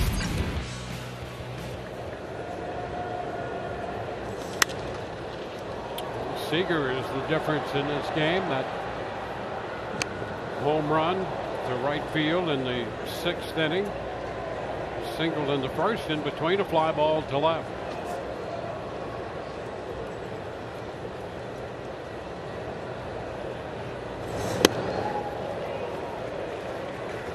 Two. You know, with the numbers that Seager puts up every year, you would think he'd be a little bit more patient at the plate, but he really is one of the most aggressive. Look at who he's lined up with. Look at that. First of all, black and white. Anytime you get into some black and white photos, you're talking about some legends. And then you look to see who those guys are. Yeah. Koufax, Gibson, Reg. We love Reg. There he is. Two gone. Seager on the fly ball to right. Yeah, and the great thing about that, obviously, you go black and white before there was color film, but just for the effect of that, you look back at these guys, and there's Reggie's handiwork there. Yeah, but there's more, Reg. You got 2. How about 3? He just doesn't stop. You can't stop, Doug. You just can't stop Reg. You can only hope to contain him, and you can't even do that. Never can. You know, he was one of a kind. Still is. Still is. 1 ball, 1 strike. There we Look go. at that. Look at that. Outstanding hair, too. Right? It's just a great look.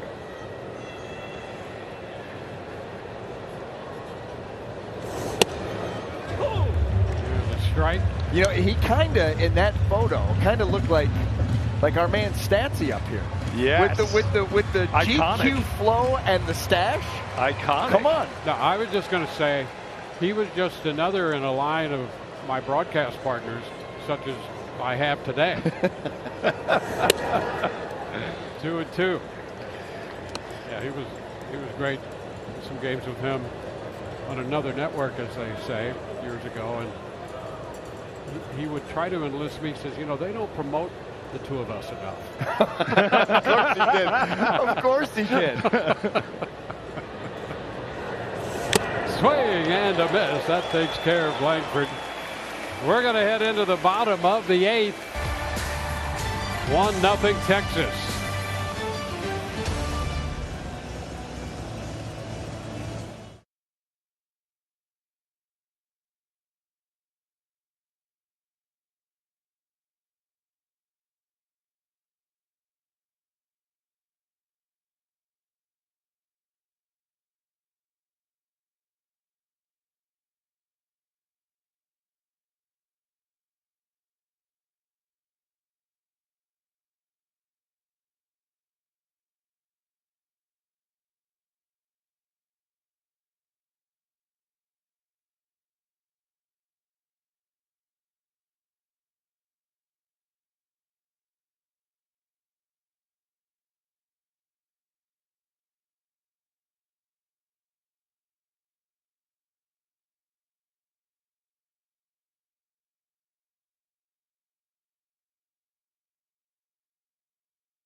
Well, you see the afternoon of Nathan Eovaldi has come to an end. Let's take a look at our Coors Light beating the pressure. The lines of these two starting pitchers. You know, we talked after the third inning that you had a pitching duel, pitcher's duel, really shaping up, and that's exactly what we saw play out. Aaron Savali outstanding through 6 innings, 4 hits, and just a 1 run given up.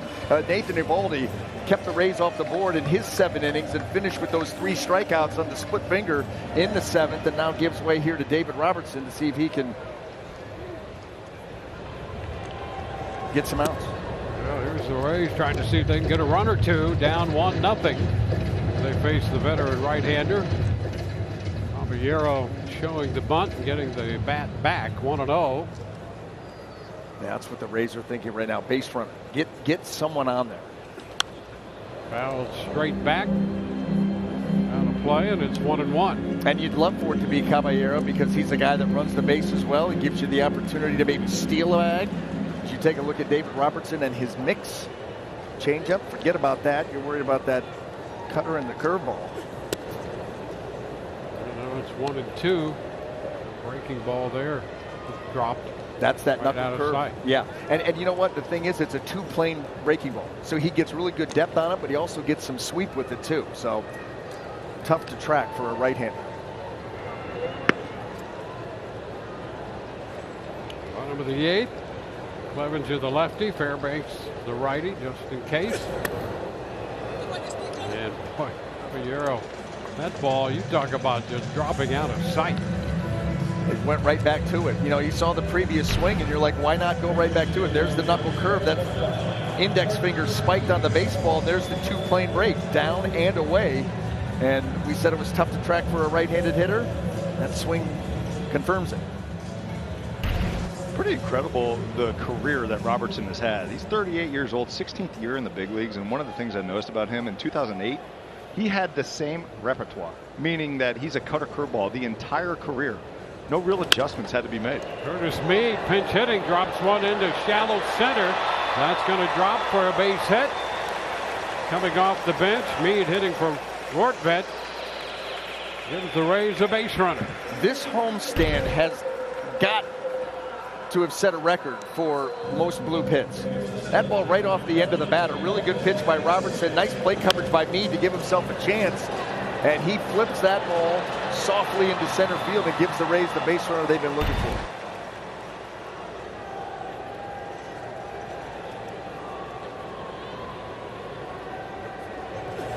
Series shortens up, the ball popping away.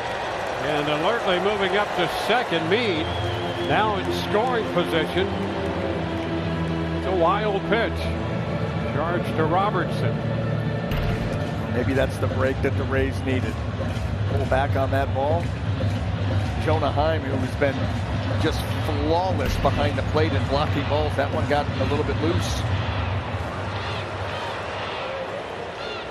Surrey with only 1 career at bat against Robertson, 0 for 1.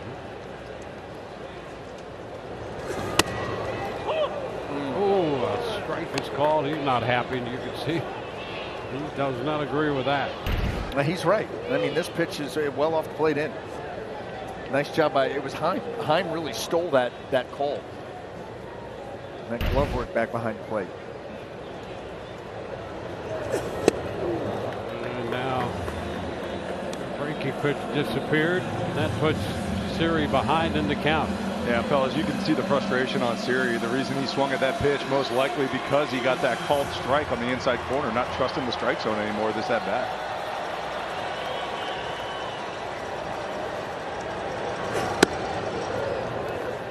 Upstairs, 2-2. You're going to go right back with that breaking ball.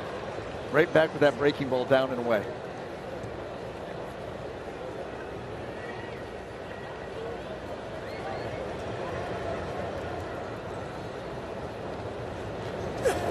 And a liner into right. That's going to fall for a base hit. Mead will be stopped at third, first and third. Well, I was half right. He went with the breaking ball. The problem was it wasn't down and away. That ball had stayed up, and that's what allowed Jose Siri to get out to it and punch it into right field. You knew this was the pitch that was coming, but he did not execute it, and Siri stayed right on it and shoots it into right field. Yeah, that ball got quickly to Garcia. No chance to even think about trying to score Curtis Mead. But first and third, one out. And Yandy Diaz coming up.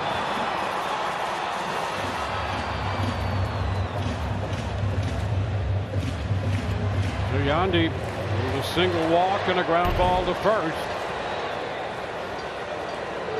First and third, one out.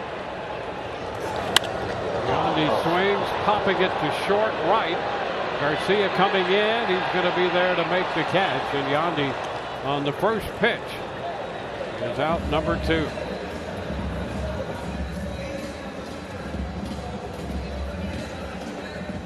Let's take a look at the pitch and the location. He comes back with the breaking ball. This one stayed up too, but you can see right there that Yandy just not quite on time with the swing.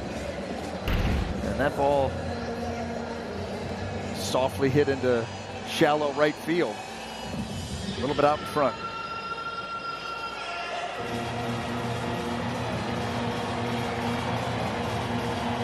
Well, Rosario got an at-bat on Monday against Robertson. And a line drive to right that was caught. And he will be the hitter here with runners at first and third.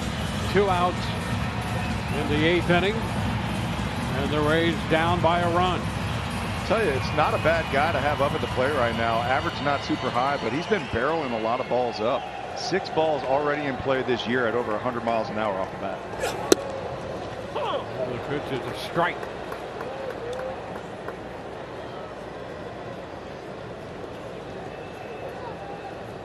Robertson working the 8th. Eovaldi pitching the front 7. Ground ball back at third. Long throw by Duran, and it's on the money to retire the side. The Rays put up a threat, leave men on the corners, and we go to the 9th in a 1-0 game.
Well, the Rays remain off the board because of some pretty nifty defense by Ezekiel Duran to end that bottom of the 8th inning. First and third, 2 outs. Watch how he retreats to get this chopper off the bat of Ahmed Rosario. But now you got to make the throw. He retreats to get the high hop, and that is a long, difficult throw that he puts right into the breadbasket of Jared Walsh. Of course, David Robertson loving that. Anytime you see an infielder retreat to get a better hop, it makes for a more difficult throw. None more than that. Garrett Clevenger on the hill for the Rays now as we go to the 9th in this 1-0 game. And a bunt attempt by Garcia. How about that? Look at Garcia, who hits the ball a mile. 0 for 3 with 3 strikeouts today, and he's trying to put down a bunt here in the 9th. Well, you've got the infield, especially on the left side, playing deep, and so Garcia, you're trying to think about adding to that lead, which he could do from the batter's box. A big cut and a foul ball back. I think it might show you kind of the frustration from the Texas lineup, top to bottom, right? I mean, you got a guy in Garcia, the last person you would think drop one down, but if he's looking to do that, then think these hitters have been frustrated pretty much all day from the Rays pitching staff.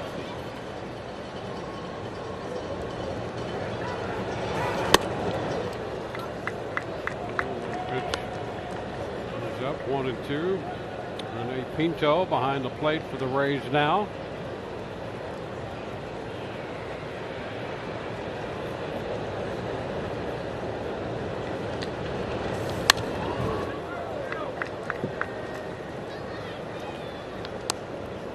Two count.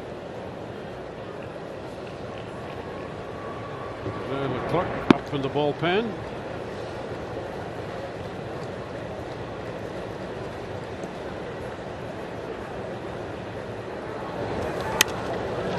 A little looper that's going to drop into short center field.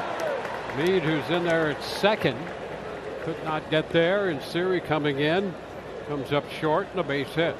Another one that was not stung. Softly hit, get the bad contact. The ball got in on him a little bit. Curtis Meade not able to run that one down. I don't think anybody would have. Tough angle, too far.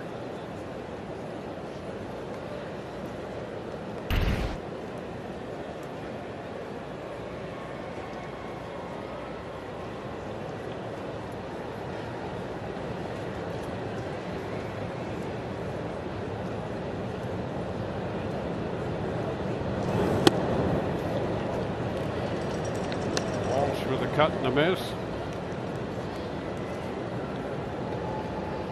Each team with 6 hits, and Texas has the only run of the game. It came on the Corey Seager leadoff home run in the 6th inning.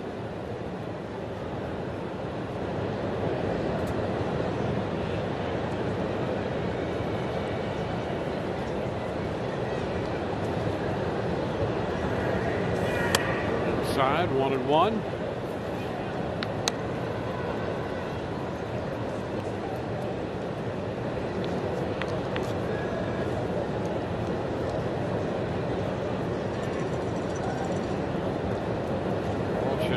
Two-hit game yesterday. Exit foul.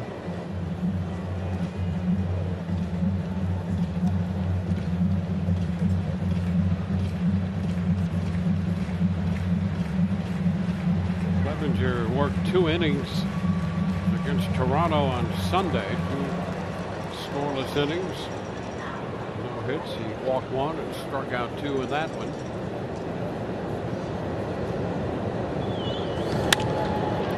One headed toward the line and left. That's going to drop for a base hit.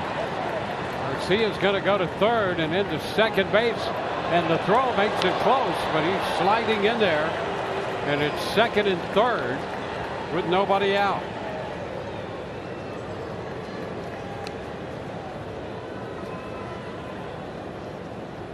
Fellas, I'm thinking that he might have gotten him at second base here, depending on that tag. Here's the swing right here by Walsh, and just a good job of staying on that pitch.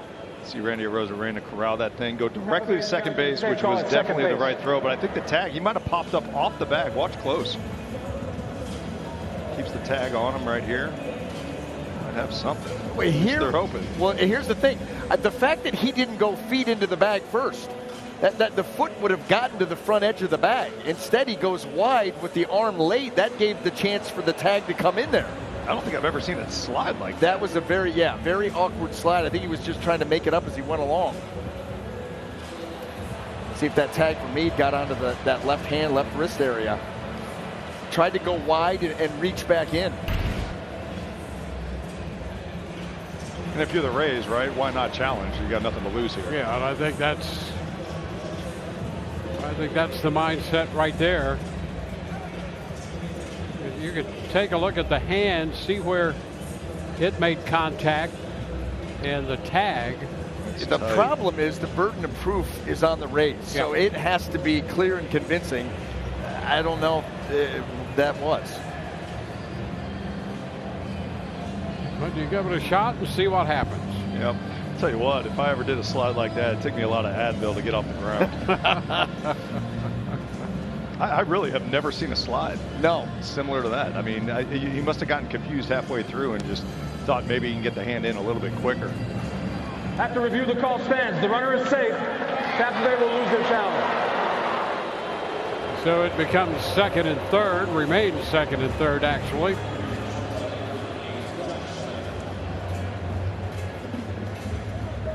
I'm sure Walsh would tell you that was a deke with the leg and get that hand in there. He meant to do it. You're 100% correct. Now Josh Smith. Oh, and a line drive base hit into center. That scores Garcia. Walsh heads to the plate. The throw is not going to be in time, and up to second goes Smith, not wasting any time after the challenge. So 2-run score. And just like that, it's a 3-run deficit. Well, that fastball, look, see how it leaks back towards the middle of the plate. Smith does a great job of just staying on it, using the middle of the field. Jose Siri here thinking he's got a chance for a play at the plate. He comes up gunning, but that ball a little bit too much air underneath it and carry. And so it never really threatened Walsh. Ezekiel Duran now. Swinging at the first pitch and fouls it back.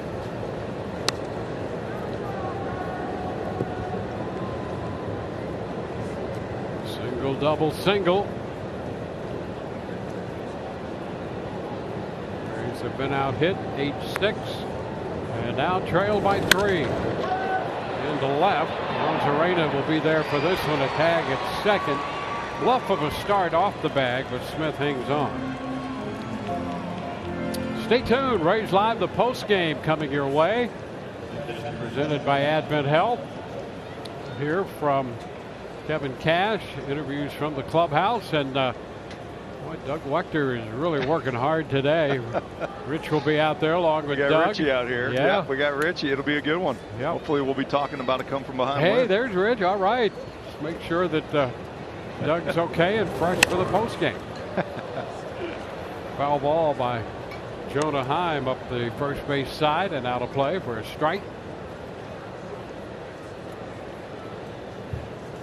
Yeah, for today, Doug Wechter is the hardest working man in show business. I like how you preface that. Hey, Dwayne, thank you for today. How about that, BA? Bless his heart. And I know you mean that. Oh, no, I'll take the compliment. Thanks, buddy. You're most welcome. And I mean that. I'm trying to leave alone where I want to go with this. Yeah, careful. I know, right. That's right. That's where you get your producer in your ear, because he knows me so well. Going easy, easy, easy, big fella. Rein it back in.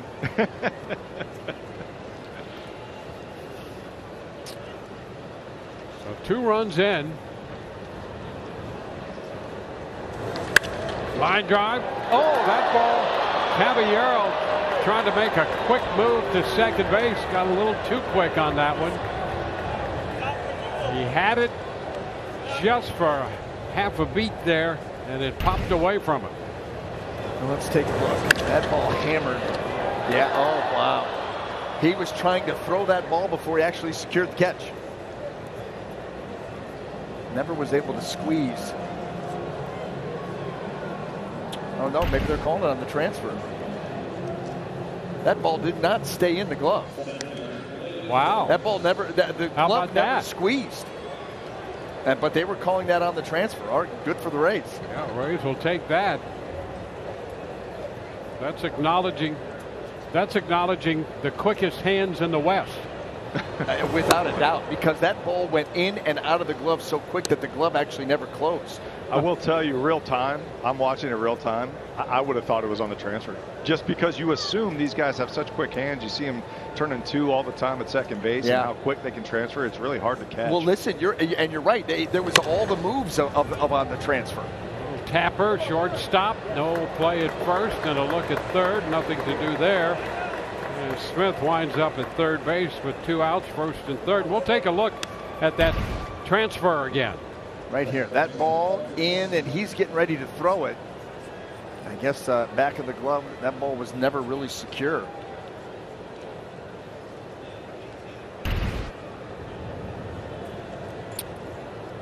We'll take it. Yeah. All day long. And when you slow it down, it's clear and convincing.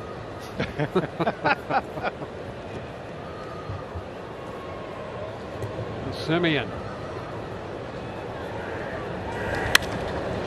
stop and a one short hop recovered, and the throw to first will not get there in time. So Smith will score. Tavares up to second, and Simeon is aboard. So Simeon gets a base hit and a run batted in. Well, this comes up and it short hops Caballero right off the heel of the glove. Unfortunately, he's got to retreat and move to his right. Makes for a longer throw. If that ball pops right up in front of him, maybe you have a chance, but with it glancing off to the right side, no chance. The pitch is fouled back by Seager.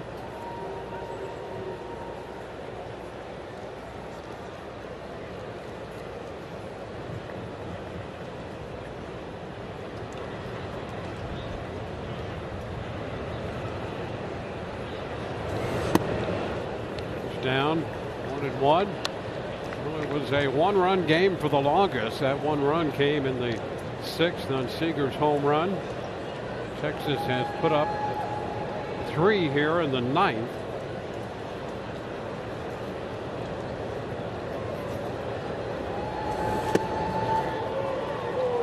2-2.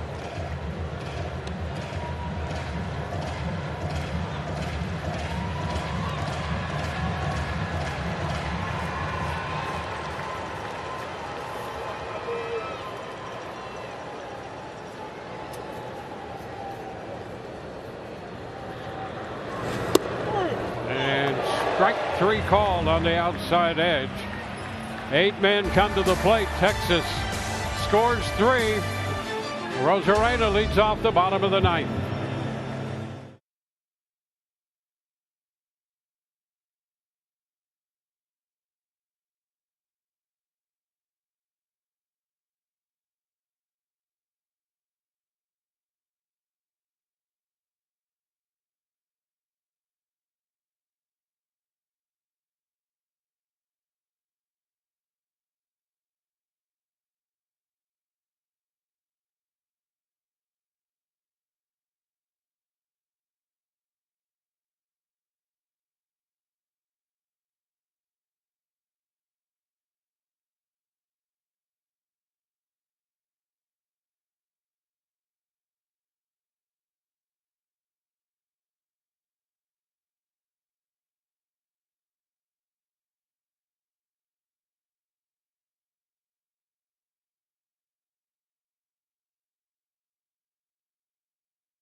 It's a 4-0 ball game as we go to the bottom of the 9th inning. New times the cash scratch-offs from the Florida Lottery with an exciting multiplier feature. More than 15 million prizes. Multiply the winnings. They're the most extreme. Must be 18 or older to play. Play responsibly.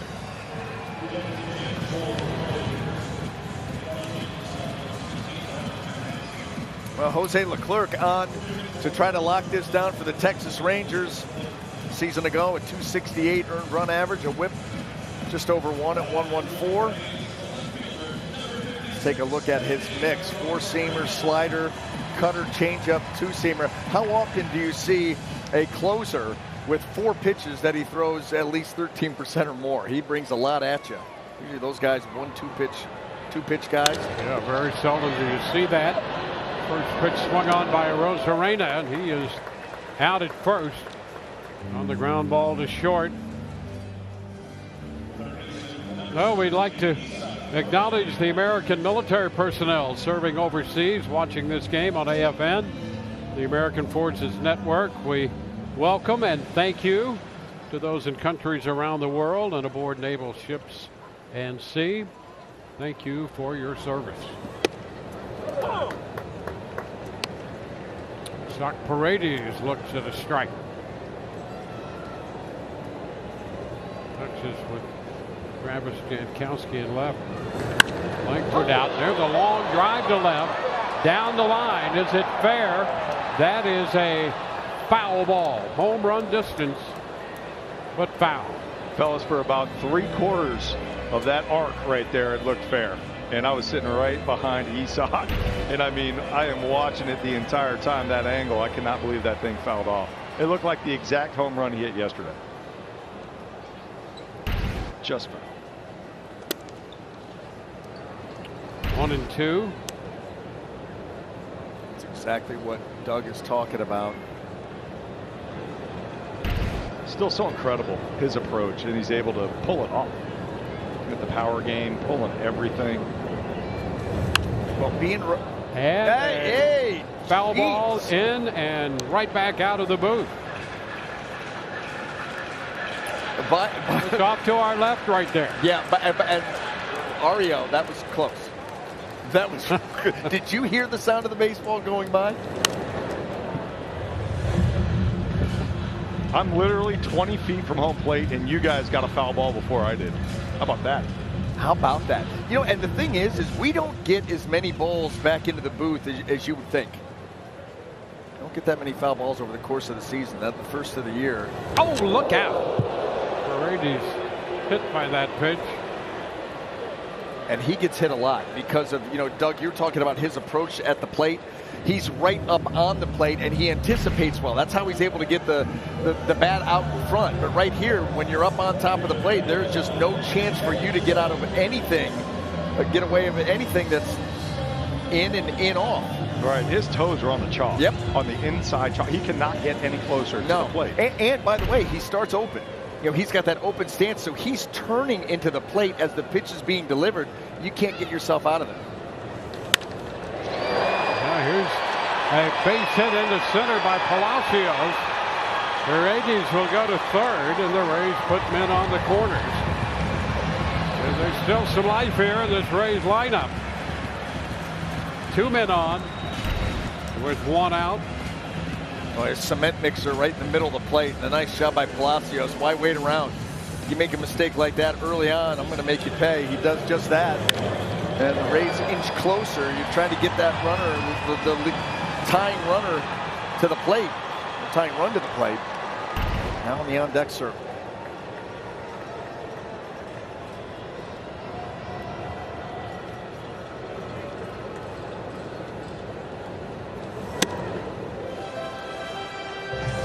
Ramirez takes the pitch inside, 1-0.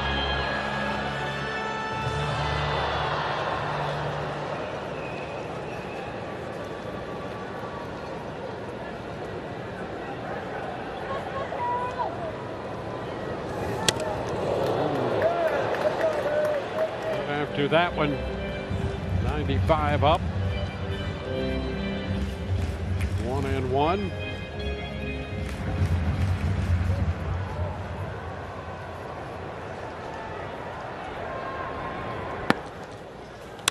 And a liner into left. There's a base hit. Paredes will score. That makes it 4-1. And the Rays are going to get the potential tying run to the plate. It's all you were hoping for. We talked about that in last night's game. If you would have told Bruce Bochy you're going to get the tying run to the plate in that game where the Rays were comfortably out in front, he would have gone for it. Same here. You're down 4-0 going into the bottom of the 9th inning. A quick out for the Rangers. And now all of a sudden the Rays have come to life. It's all about creating traffic, right? Late in the game, just trying to get the next guy up. I thought Harold Ramirez did such a good job of just staying on that pitch and staying within himself. Not trying to go deep, not trying to do too much and play hero, but instead just, you know, moving it along, right? Moving it along, creating more traffic, and getting the next guy up. Pass the baton, Dougie. Pass the baton. That's it. That's all we got to do, boys. So now it will be Jose Caballero against Leclerc.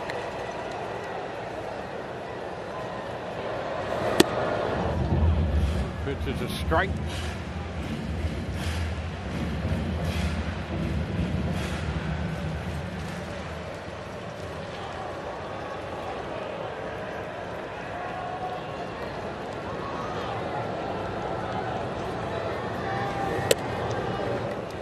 Wide, 1-1.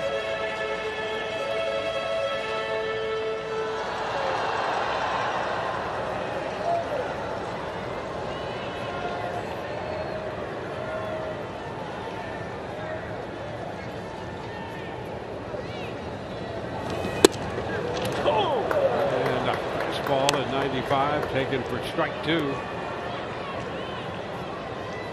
Fairbanks ready, just in case.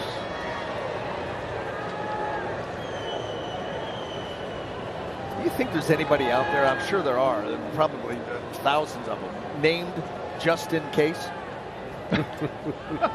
Right? That's a good name. Sure. Yeah, absolutely. that's a great name. Just in case. Yep. It's fouled back. In fact, you know there are. Oh, plenty of them. That's actually a cool name.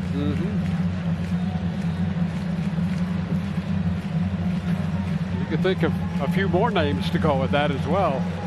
But that's for another day. 1-2. The checks on that pitch low and outside. 2-2.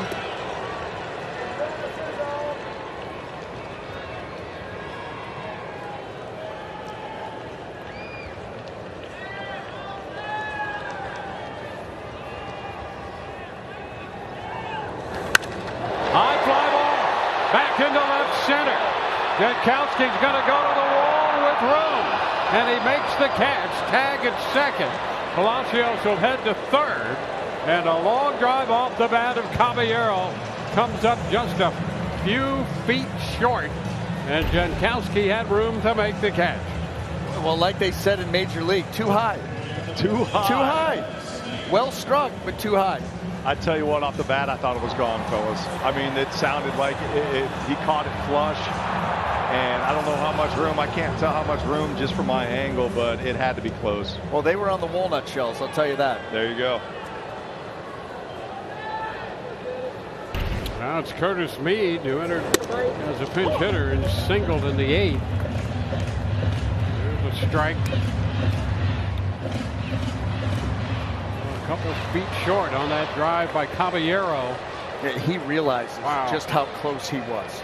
A little less on the trajectory, and that ball's gone.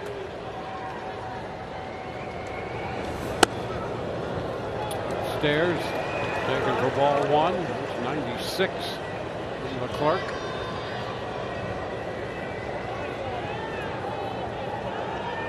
Braves with a run home here in the 9th. Potential tying run at the plate. And off the plate. 2-1.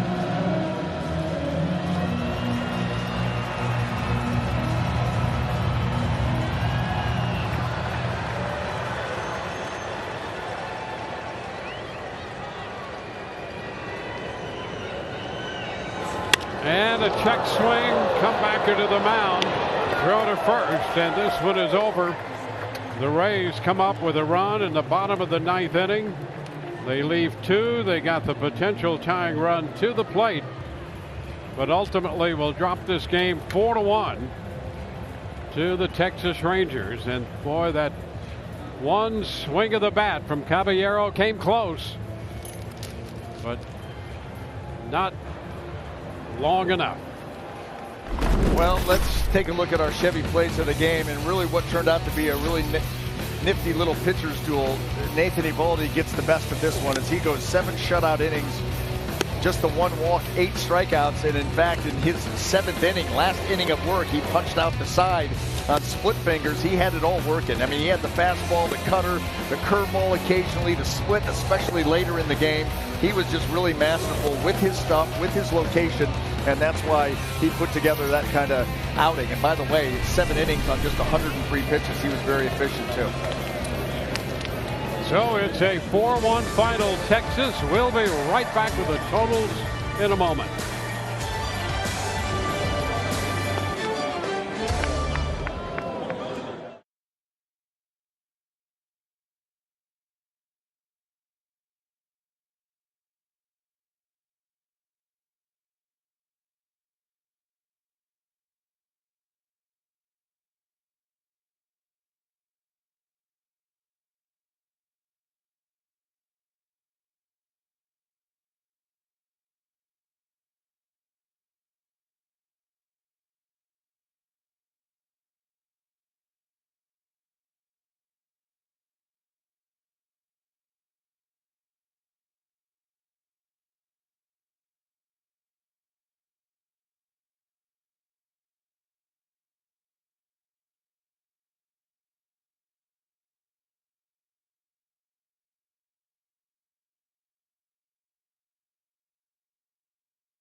4-1 the final. The Texas Rangers defeat the Rays 4-10-0 for Texas, 7 left.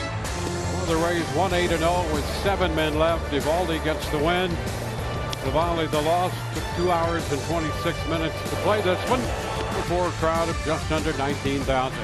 For Ron Anderson and the rest of our crew, Dwayne Stats, hope you've enjoyed the telecast, if not the outcome. Rays Live, the postgame with Rich and Doug coming your way next.